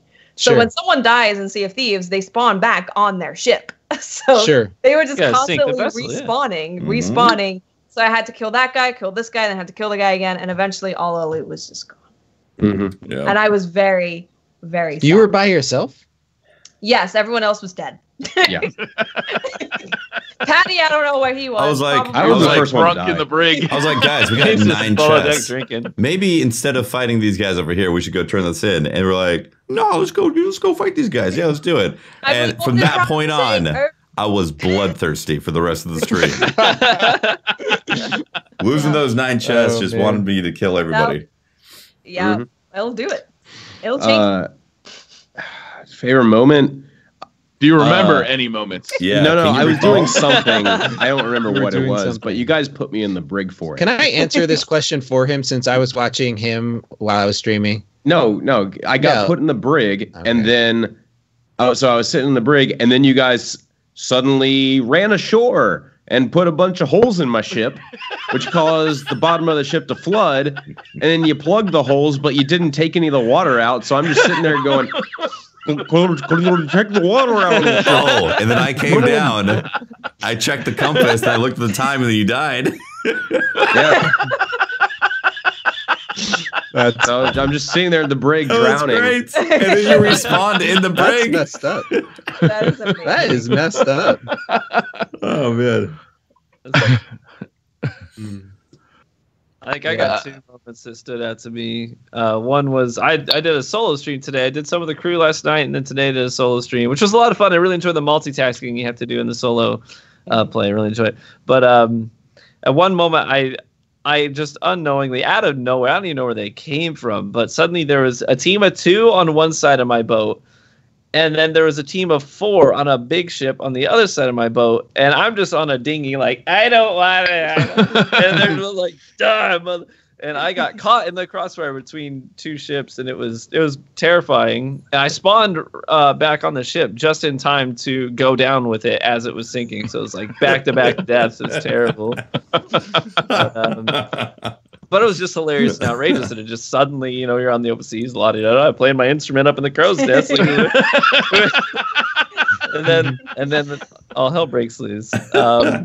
And then another vote. It's nothing crazy or ridiculous, but it was just kind of fun. It stuck with me just because it was fun. But I had a moment where I just didn't realize how hot I was coming in and approaching a particular outpost. But I was just full speed ahead, and I looking at the map and no big deal. Again, party, hardy, hard, and suddenly the land is like right there, and I just I lift the sail, pop the anchor, turn the wheel, and it just drifts right in the back of the boat. It spins the back of the boat around, and it literally lines up perfectly with the dock. And I was like, Nice. best pirate ever. Doing a sweet J turn with a boat is just wonderful. Yeah, that was pretty epic. I got it. It is magical. Yeah. Like doing a J turn and then immediately brought it back up at the same time. Like just, oh, it's beautiful. Doing the J turn to then allow us to like. There was a ship that like tried to get away from us, but then we had to like J turn real quick and then go on an interception course. That was great. I love it. I haven't played it yet. That's fun. Bryce Huffman says, we all know Bungie has a lot to work on, but I'm curious what you're all working on to improve your game. You always say get good. Well, how? It sounds insulting, but it's literally a mindset of get good. You are playing with the intention of getting better. That's Every exactly it. active choice that you start doing, you go down the decision tree of, okay, if I do this, what will that lead to? Which will that put me in a better position than doing this? And then analyzing it after the fact of, okay, I did this. Am I in a better position than beforehand? Yeah. It's literally just a mindset of getting good. It's playing with the intent of getting good. There's a big difference between just playing and then you're like, okay, I'm going to think about everything that I'm doing. After I die, for example, I'm going to think, okay, well, why did I die? What could I have done better? Even like rewatching your games, recording yourself and like going back and rewatching. It's playing with the intent of I'm actively trying to get better at this game instead of just playing it. A lot of people will ask me, how do you get better with mouse and keyboard? And I'll always say this, that it's best to play something that you're not going to let yourself get heated about, because I think a lot of it comes down to controlling your emotions. Because if you let that, whatever it is, get in the way of like, I can't believe this happened, now I'm pissed off type of thing, like what was happening between me and Pat yesterday, like that was preventing me from getting good on Sea of Thieves, because my emotions were getting the better of me. And I wasn't able to get, the getting good wasn't there because of that. So if your emotions cloud your judgment making, then it makes it very difficult to increase whatever type of skill that you can acquire from making a mistake and then thinking, how did the mistake happen? How can I correct it? How can I learn from it? How can I get better at it? And moving forward from there. Yeah. Those are good. Patience is my biggest weakness. I mean, I've never had to worry about that because I've always been good at, whatever I do. So Your level I've never of had good is very low. Very low. I have a very low bar for it, so I'm always good at it. No, that's how you get good. I honestly, for me, it's just not blaming everybody else. Just stop blaming the game. The lag, the whatever, and just pull that out of my repertoire altogether, and just take ownership for the game that's happening at the moment.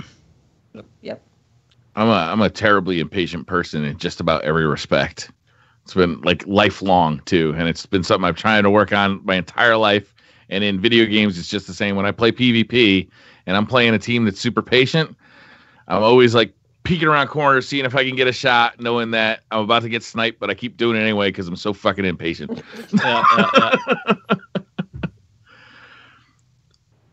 Robbie Payne says, do you think negative attention that Bungie and Activision are receiving from mainstream media outlets such as CNN, NBC, Forbes, and the Wall Street investment firm will, by consequence, affect more rapid and meaningful changes to Destiny 2?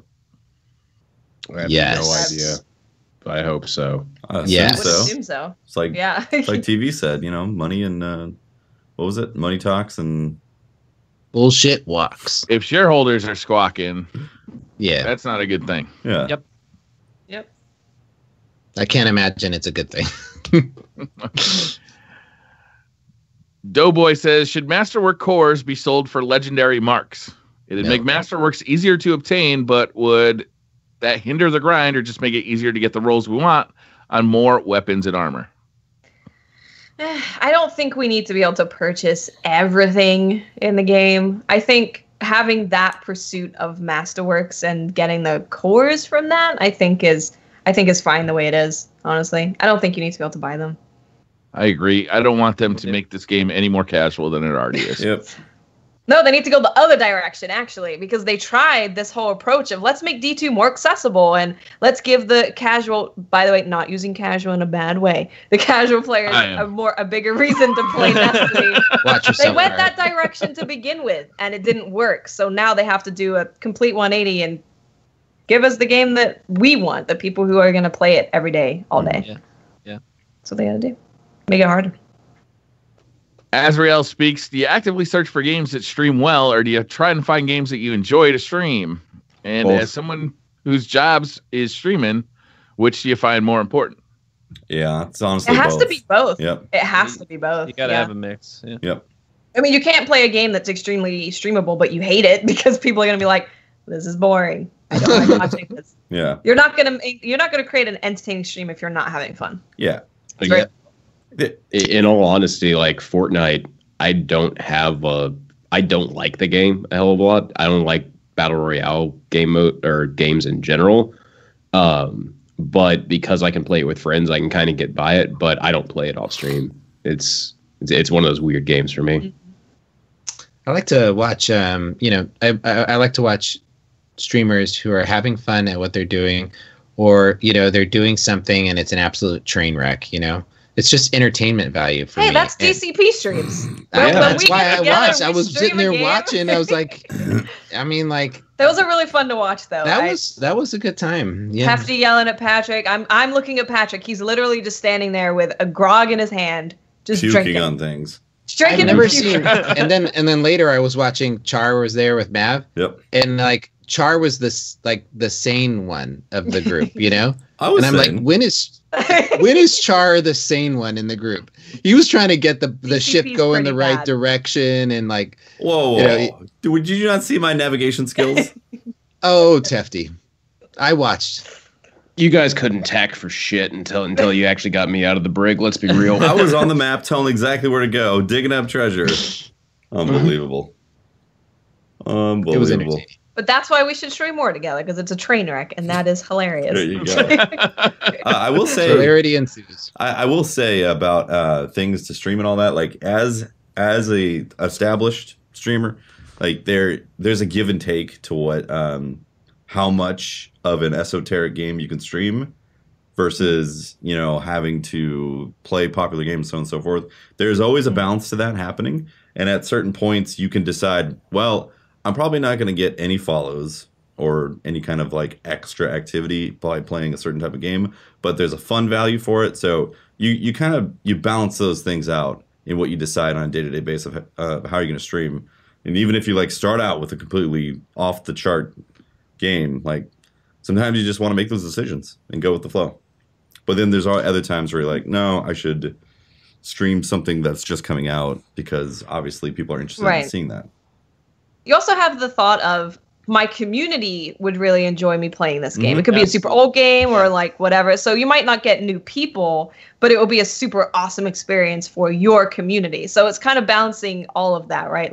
We're going on a fun journey together and we're all going to love that. We might not get new people, but we had a great journey together. Yep. So it's balancing. Exactly. Yeah. For sure. There's just a lot of different variables.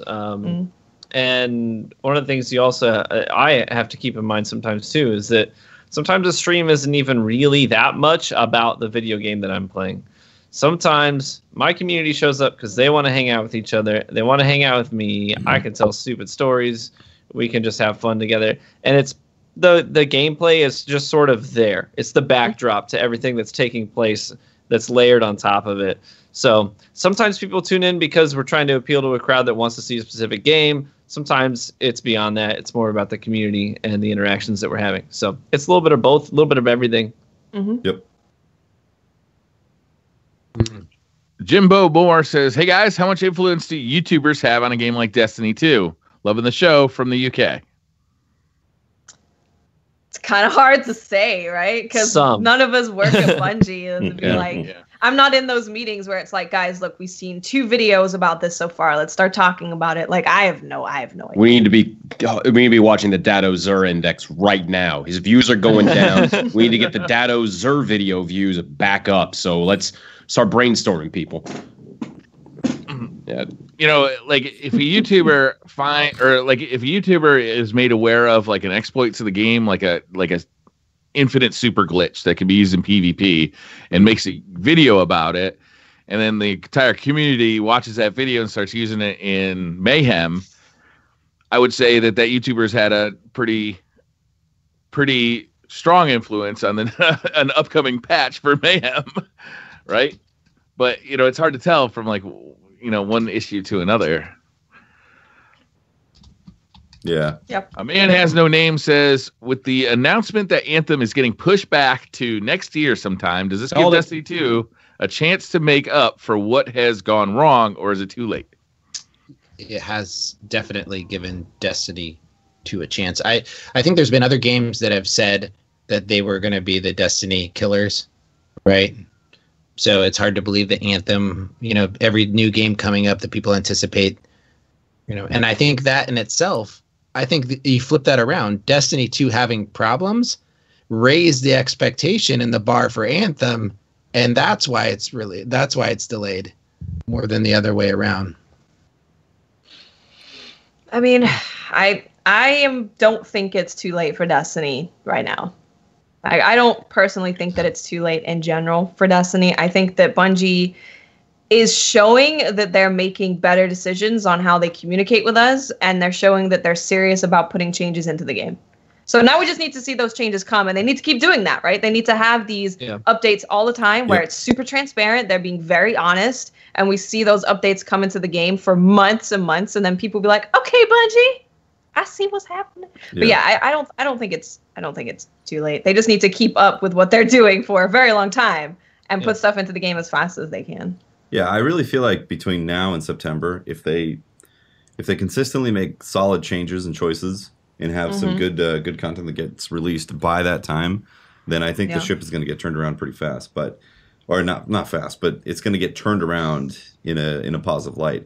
If they miss that mark, if it's still in a rough situation by September where people are just not interested in getting the rewards, like I said, like the sandbox, those weapons, there's no legendaries out there aside from Midnight Coup, and even then, it's very bland perks across the board. Like they got to fix the core gameplay like that to get people back in. And if it's not fixed by September, I think it is going to be I think it's going to be very difficult for them to get back on track.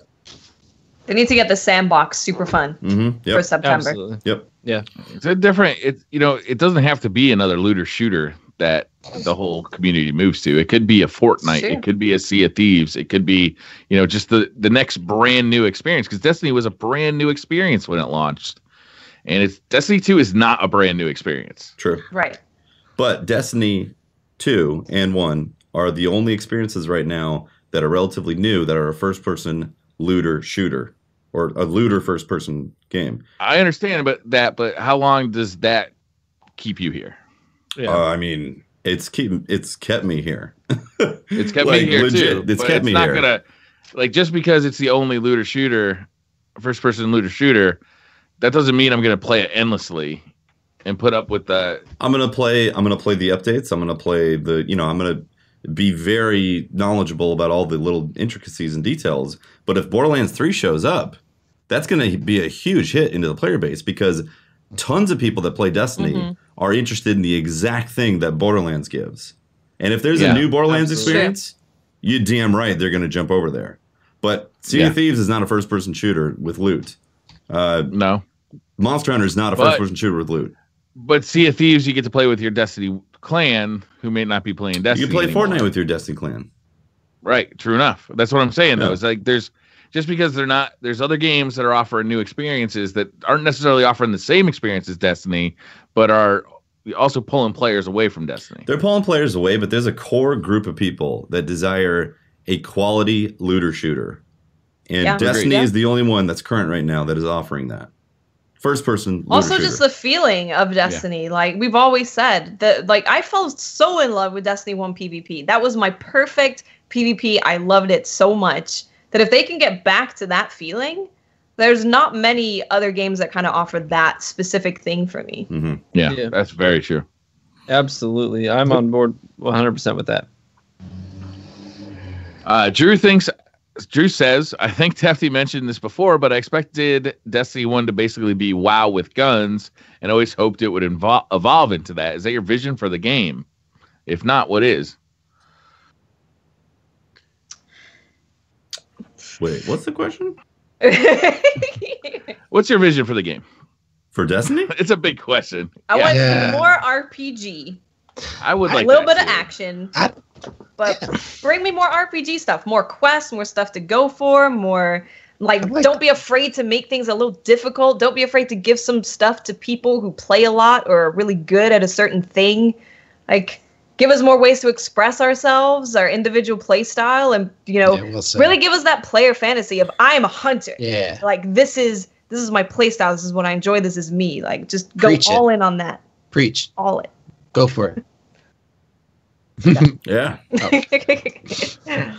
I expected with Destiny 2, or I had hoped, and I don't think I had real reason to hope this in retrospect, but I had always hoped that they would double down more on the customization and the RPG stuff of Destiny 1, right? They'd keep that core shooting feel, which we're so addicted to, but see that we're really enjoying like the quests for loot and like customizing our characters, and that they would really double down on that. And they seem to have gone the other way in the development, but it seems like Chris Barrett kind of gets that.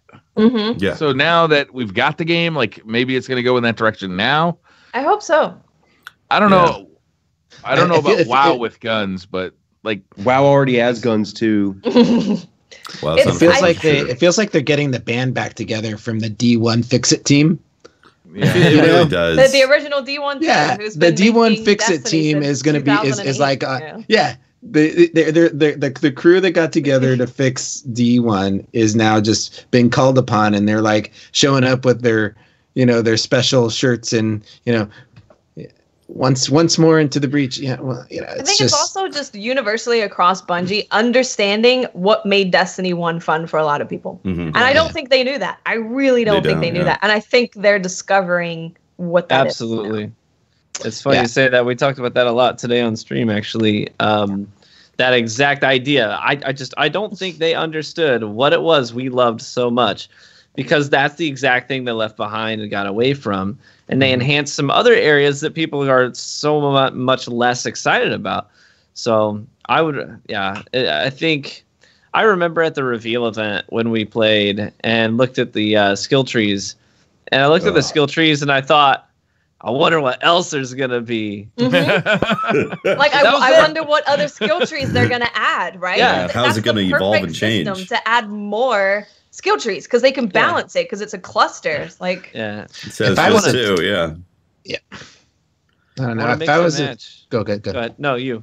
No, I was gonna say if I had if it's, I don't envy, but at the same time I'm like envious of the Sandbox team. I mean, they've got to like make some wicked changes, right? And it's like they have more.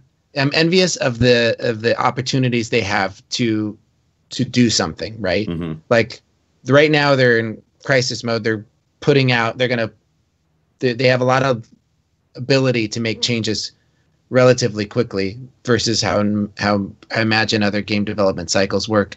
The Sandbox team is able to jump in there, but it's also so much pressure on them right now. They have got to nail this, right? And that can't be an easy ask right now. And I think the next big thing that we're looking at is what is the Sandbox team going to propose as the changes to Destiny 2. I hope that they make some really interesting, fun stuff to go after, collect. Like I said, I was playing Borderlands the pre-sequel, shot a cryo sniper, and realized there's nothing like that in Destiny right now that makes me think, I can't wait to go get this legendary. It all feels the same. It's just, it's samey. All the power weapons are basically the same. And they got to get away from that. They got to make it Like, it's weird how I feel like the team from Vanilla D1 stepped away, took all the criticism from the first 3 months, and then made D2 3 years later, and didn't pay attention to what was happening with the evolution of the Taken King and all that. Yeah. Yeah. It's weird. I don't know. It's weird. I'd say we're in better hands with Chris Barrett, though, at this point. Chris, but he is so good. He is so passionate about this game. He's been working on it for 10 years now, Destiny. Yeah. Like, I think he's going to lead us in a good place. Yeah. Got a lot of respect for him. Yeah. I like his attitude. I like his approach. I like his transparency. Mm-hmm. I like his the way that he even talks about the current state. Yeah, the way that he talks about the current state of the game, and it's not like he doesn't say we're really proud of Destiny 2, but we hear you, and he doesn't sugarcoat anything. He's like, hey, we screwed up big. This says this sucks. We got to get on this, and I am on. Yeah. No, he is just like all up there, like let's do this, and he's even reached out to individual content creators, people in the community, and in direct messages, and said, what do you think about this? Where do you stand with this? Very proactive. I have a lot of respect for that approach. Yeah. Yep. I love what he's doing. And I like and I imagine the whole live team or the direction that they're going on right now. That you can imagine that they're gearing up for something big, because you're seeing changes in, like, you know, the level of communication and the types of communication that's coming from the TWAB. You know, it's good. It's showing that they're moving in the right direction. I'm just really nervous about, you know, how, not to put too much of a point on it, but this sandbox update, I'm nervous about it too, is like the biggest thing that's coming. It is very crucial. Because it doesn't matter what content you put out after this. If it's fun, the game's not fun to play, then it doesn't fucking matter. Yeah, exactly. You know, so it's so critical. And I hope that they're responsive to the feedback of the community and are able to make changes. Because, I mean, they got to be more nimble with the sandbox updates, because there's no way they're going to get it 100% right out the gate. There's no way. They're going to probably get it close, and the feedback is they've got to respond to feedback and quickly. And if they're talking about, like, in 6 months or in autumn and winter of the fall of the year of our Lord, I mean, Jesus, just make changes quicker. Right, and make the updates to the sandbox more nimble. If I have one thing to desperately plea out, they can't be afraid to take risks. All right, go on. No. Yeah. Eric Email says, "What food or dish were you nervous about trying, but is now one of your favorites?" I don't think I've been nervous about any dish. I don't know if I've ever felt that nerve. I'm just like, I'm gonna try everything. Let's do it. Did young Miss 5,000 Watts ever see a eggplant before she tried it? Yeah, I literally ate eggplants today. It was delicious. I mean, the look of an eggplant, the name of an eggplant. There's nothing appetizing about an eggplant. It has nothing to do with eggs. I just want you to know that if you take a Japanese eggplant, cut it in like about a 1/4-inch slices, a little bit of olive oil, salt, pepper, put it in a nice stir fry. It's amazing. Eggplant is. I understand eggplant is delicious, but it's got an awful marketing campaign. I think slimy when I think of eggplant. Slimy? Have you ever had an eggplant lasagna? I have, actually. It's delicious. Eggplant and Italian food were made for each other, for sure. That's right. Yeah. Not necessarily a dish, but like when I was a kid, I hated sauerkraut. I was like, this is disgusting.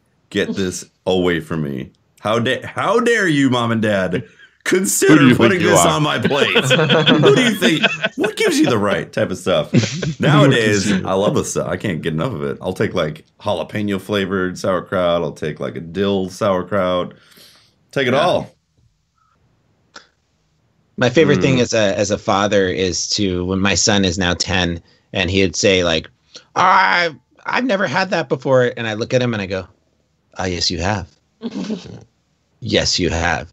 And so I used to take like smoothies and stuff that he would love to drink, and I would put vegetables in it, kale and all kinds of things. So because he wouldn't eat anything but these like smoothies, and so I'd hide his vegetables in the smoothies. So now when we're sitting down, I'm like, you've eaten a lot of stuff that you don't know about. See, my dad tried doing that to me too, where he's like, oh yeah, you say you don't like kale, but every time I added it to whatever pasta dish, you said you really like that dish. And I'm just like, because the pasta is overpowering the kale. I can't taste the kale anymore. You can taste the kale. No, you can't taste the kale. No, you can taste it. It's delicious. It is delicious. Kale's bullshit. Kale is dark green deliciousness that is good for your soul. You cannot sell me on kale. The only good use for kale. See? You know what kale is used for? You make a bed of that, and then you put the slab of meat on top of that to present it at the grocery store. Okay? Wow. Kale is a presentation. Kale is entirely for presentation. The stuff on top of the kale is delicious. Yes. The steak.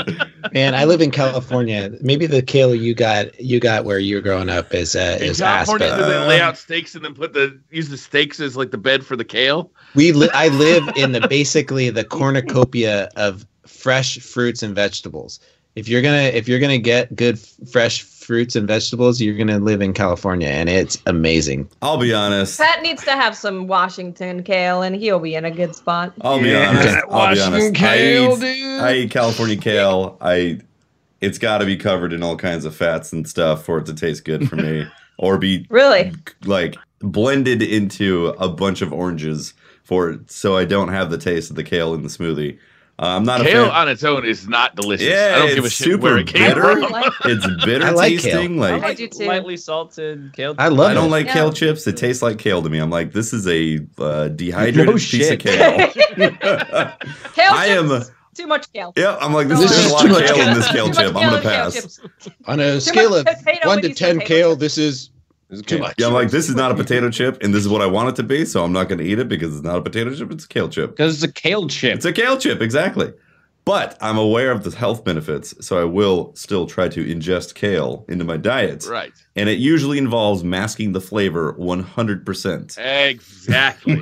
I love kale. That take is some the toasted hidden secret of toasted kale. pine nuts. It's what Big Kale doesn't want Pineapple, to know about kale. Oranges, some kale in the middle, blended into a smoothie. I'll drink that, no problem. Kale's good. My favorite vegetable, and I love this vegetable. Brussels sprouts. Oh, me too. I like Brussels sprouts. If you roasted it and like a balsamic. If you cook them perfectly, oh my gosh, they are really good. Yes. I eat them like candy. It's so you put you dust them with a little bit of feta cheese. Ugh. Have you ever done like bacon on top, like crumbled Yeah. bacon Hell in a yes. balsamic over Delicious. Oh god, Brussels it's sprouts? so good. Friggin' A, dude. Oh so my good. gosh. Bacon on anything is good though, to be honest. That's right. You Yes. could put bacon on That's bacon. true. You'd be like, "Damn, this is good." You could sprinkle some Good bacon. bacon. See, if I didn't know I could cook make some bacon better. kale in bacon fat, I'm 90% more likely to eat that kale. So do you have a cast iron skillet? Yes. So we use the cast iron skillet to cook bacon Yeah. in the morning, right? And then you can use it later in the evening to cook, dinner and to absorb some of those flavors. And you're on point there. Saying if you're cooking bacon in anything except your oven, you're doing it wrong. You guys don't do oven bacon? I am telling you, oven I've bacon done is oven bacon, but it's not the only way to do it. Yeah. oven bacon Thank is you, the Brian. one The only true way. bacon meta. There are multiple ways to make bacon. No. All right, Pat, come on. No, lay it out on I a think cookie you're sheet. being a Multiple little ways of bit. making bacon. I mean, you're stepping into some really hallowed ground here. There's a lot of people in chat Yeah. that have a way of making bacon that they love. The greatest- and you're about to tell them You've that they upset can't make everybody. their Yeah. bacon the way. The greatest memory I have be of a part of bacon was my uncle. He would bring these. He'd bring the lids of oil drums to the campfire, and there was a hole in the middle, and he'd blop that right on the campfire and make massive breakfasts during the camp, and have like easily 1/4 of that covered in bacon. That was the best bacon I've ever had in my life, and that was not in an oven. Principle's the same. What, Mexican apply techie. heat? Mhm. It's not a principle. Mexican Techie says, what is the proper arrangement for a burger? My friend likes to put the cheese between the bottom bun and the patty, and I find that weird. I'm not going to cheese shame That here. is weird because wouldn't you want it to like drip down on the rest of the burger? No. You want it to. Ideally, yeah. But if you're going 2 patties, you want it in between the 2 patties. There it is. Agreed. Yeah. There it is. That makes It needs sense. to be. It needs to be. The cheese needs to be melting into the fats of the meat, so it needs to be right on top of the meat. Yeah. No. We agree. This is wrong. Yeah. They're wrong. They're Mexican stupid. Techie, you need better friends. You need to just decide on the life choices that you're making right now, and one of which is better friends. Dylan DeLay says, is it harder to resist eating an entire row of Oreos or a full can of Pringles? I'm gonna go with the Oreos. Yeah, for me it'd be I'm gonna do Oreos. Watts. Harder to stop I eating don't like Oreos and Oreos. Pringles? Wait, I do would I never do like I got a Oreos. do I got a big glass of ice cold milk with me? Yeah. Okay, then it's the Oreos. You guys eat Oreos with a fork? We've already gone over this. You It's should try it. dunking them and letting them sink to the bottom. That's how it's done. I mean, you can let them sink to the bottom. Just I'm saying, dunk it and just. Yeah, with a fork. I feel like it's Oreos for me. It's Oreos. Yeah. That's a lot Oreos. of fucking Pringles, man. Like a whole can of Oh, Pringles. I've is a done lot that of before. can. Also, a lot like of if you get Pringles. one of the flavored ones, when I could eat Pringles because they do have gluten, I can't have any more. But when I did, they were pretty heavy on the flavoring. So I had imagined getting halfway through that and then being like, ugh, the flavoring coming up. For me, with salty snacks, like this is like with Doritos or any kind of chips or even like salted nuts. There's like a certain like level that you hit where it's just like, okay, Yeah, I gotta back off the salt and go find some fucking water. yeah. This barbecue flavor is a little too much in the moment. Yeah. I don't have that problem with sugar though. Same. I'm a sweet tooth so bad, dude. I It's do so too. bad. Yeah. So when that sweet tooth hits, what's your go-to? My go-to? Yeah. I am a sucker for sour cherries. Sour cherry balls. Oh my god, cherry sours. You ever had cherry sours? No. Never. had it. Oh my gosh. Maybe it's What a are Midwest they? thing. I don't know. They're like a. I don't know how to describe it. It's like you ever had like a Mike and Ike? Yeah. Yeah. So you know how it's sort of like the gel in the middle, right? Okay. But then it's got the flavor crust on the outside. It's sort of like that, but they're shaped like balls, and they're like sour cherry flavored, and they're really, really freaking good. Whoa, T-Bon, we don't. This is a rated, PG podcast. We're not talking about anything Put tasting your like balls balls. away, All right. T-Von. We're Well, I not- thought everything was Saber and Briar's over here talking about the shape of an eggplant. We all know what he's talking Hey, don't about. bring we me go. into your All right. perversions, That's T-Von. T-Bon. Jesus. It's not that kind of podcast. I mean, Jesus. Hey, put this in the final edit. Wieners. Bam. Oh, what'd you do? The FCC. We didn't mean it. Don't mind it. My go-to is if I'm like, oh man, I'm gonna get like a sweet treat because of celebrating or something like that. I always want peanut butter cup ice cream. I love it. Mm. Can't get enough of it. That is good. Ice cream sandwiches for me. For my just like one? simple, just really plain vanilla ice cream sandwiches with actual ice cream in it, not yeah, like yeah.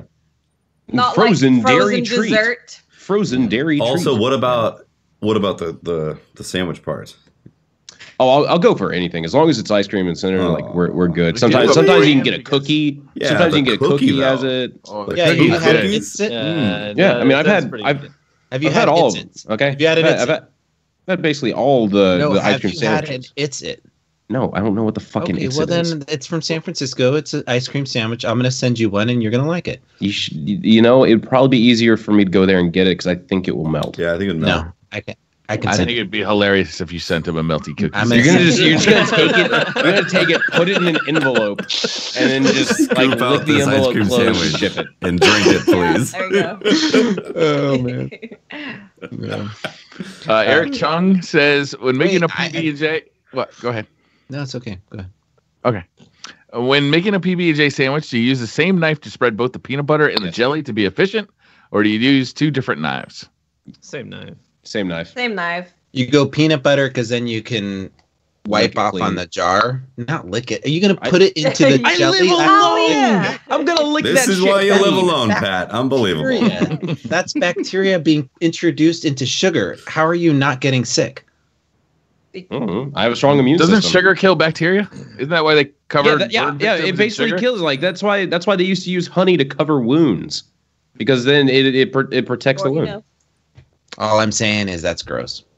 For me, I actually use a spoon. I dip the back of the spoon into the peanut butter, so that when you wipe it on the bread, you're using the back of the spoon, and then I use the front of the spoon for the jelly, because the jelly just slides off the knife all willy-nilly. It's very hard to control on the flat knife. But with a spoon, you get a nice scooping service. So you just dump it onto the bread.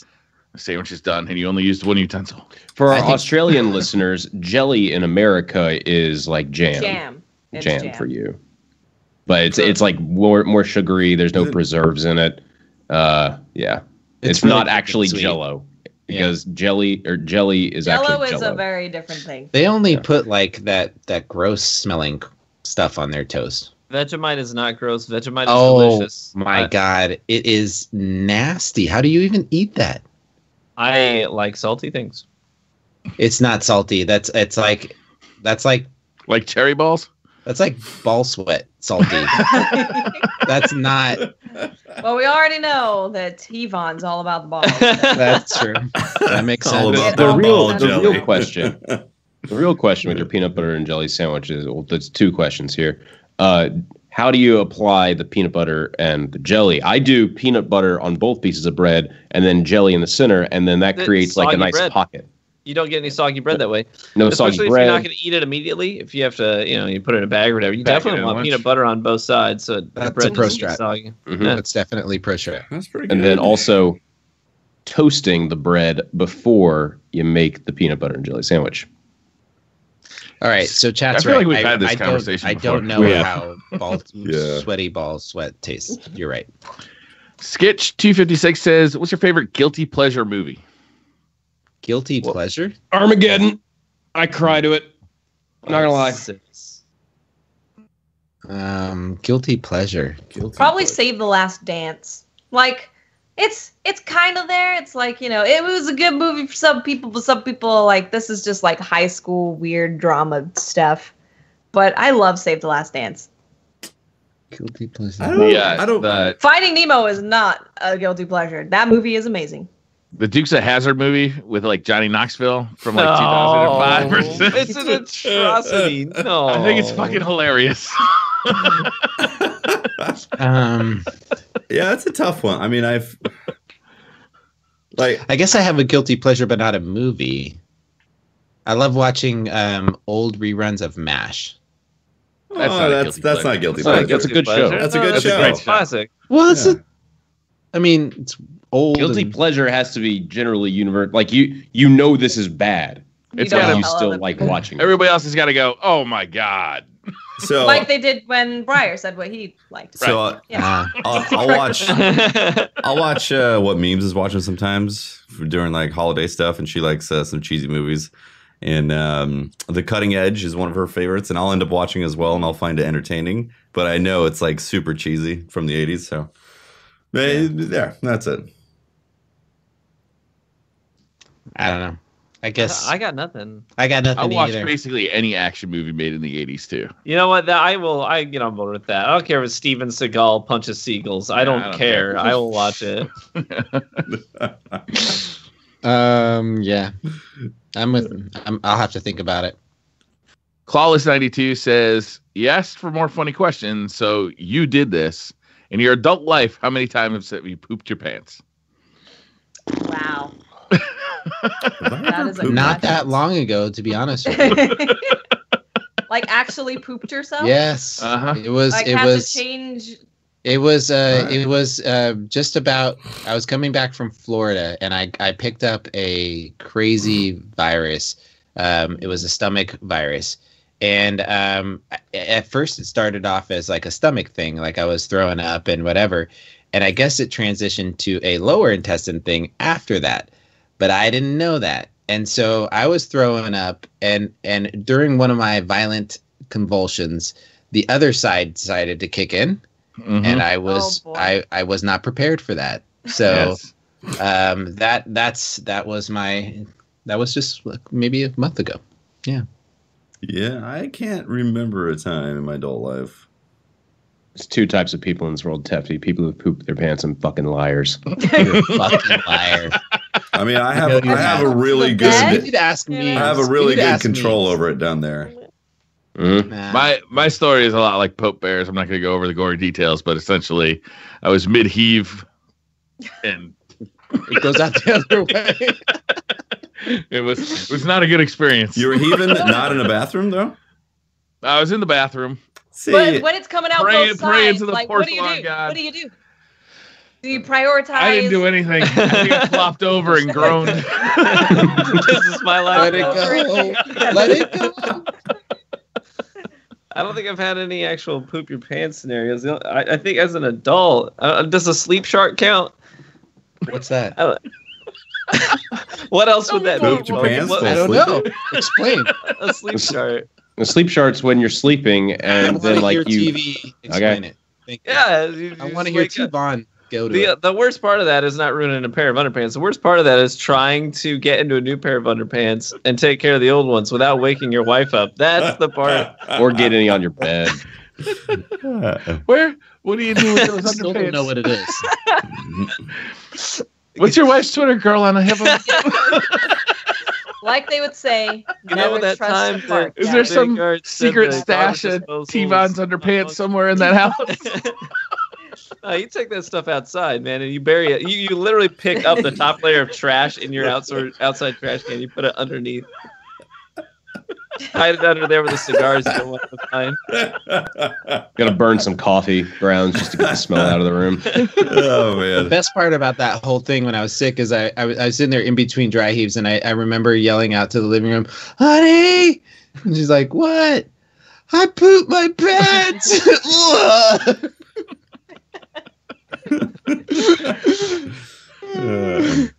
It's the truth.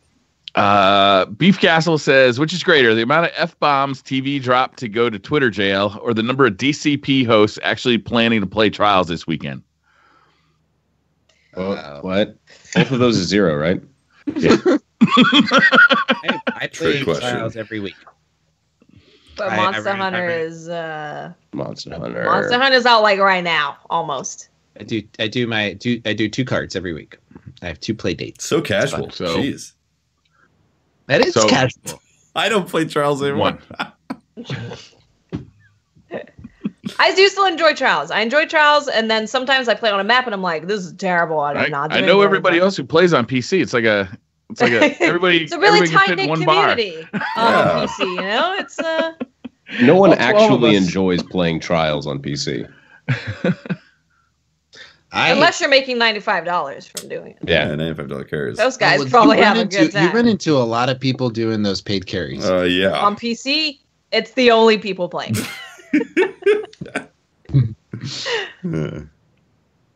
All right, that's it. That's all of them. Oh, okay. That's Well, great. Good question. That's the first time we've ever run it through all of them.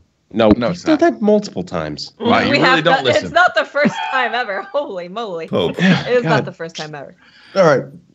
I'm Wait, getting wait, tired. wait, you keep Because I've been Wait, hold on. hungover like all day, so I'm finally like starting to recover. My body's not dying anymore. Well, we're always dying. I'm Epsom just not salt dying bath. at the we don't accelerated get all rate that I was emo. dying at. Yes, it's fine. You're good. What? It's fine. You're good. Are we going to have a DCP Monster Hunter Squad stream?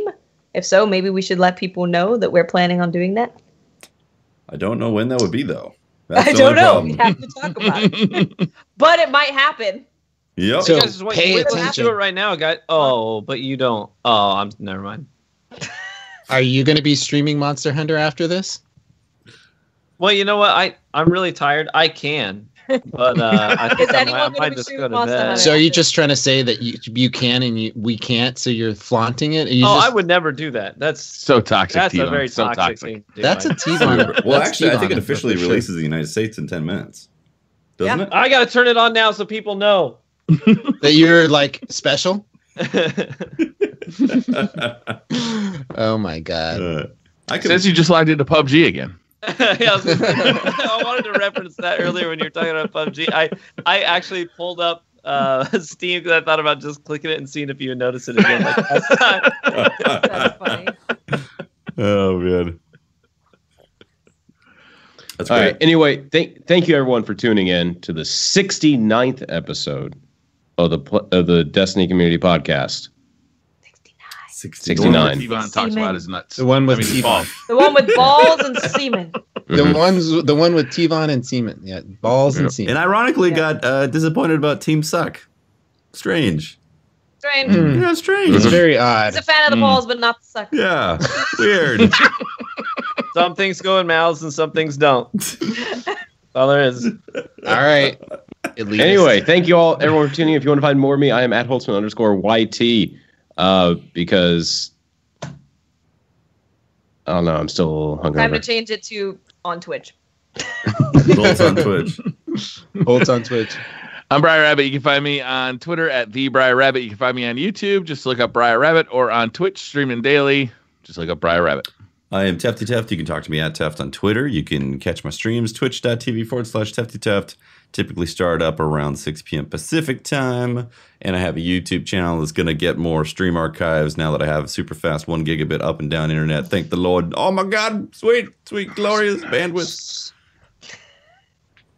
And I am Miss 5000 Watts. You can find me on Twitter and Twitch and YouTube. Just search for Miss 5000 Watts. T-Von. And I'm TrueVanguard, and you can no longer find me on Twitter, but you can find me on Twitch. My Twitter is restored, the TrueVanguard. Also on Twitch, the TrueVanguard. YouTube, TrueVanguard. And this has been Pope Bear. You can find me on Twitter at Pope Bear, or singing pirate songs in the chat with these guys here and their Twitch streams. Make sure to follow our podcast Twitter at DestinyCompod. Next week we have Kevin Ragnett. He's a artist, a very talented artist who is going to be joining us to talk about his art and the art community out there. So make sure to join us. If you're listening to this on iTunes, or let's try to get some positive comments in YouTube. Just go down to the comment section and leave something nice. Leave a compliment. Leave Doesn't a have to be about us. It could be about the sky. Leave a compliment about T-Von, that sexy guy right there. That guy right there.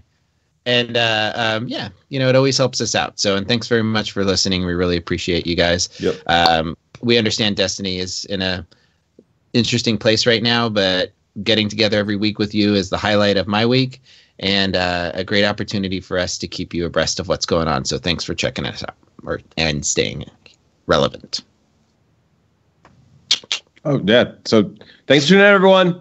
Bye. Bye. Latest.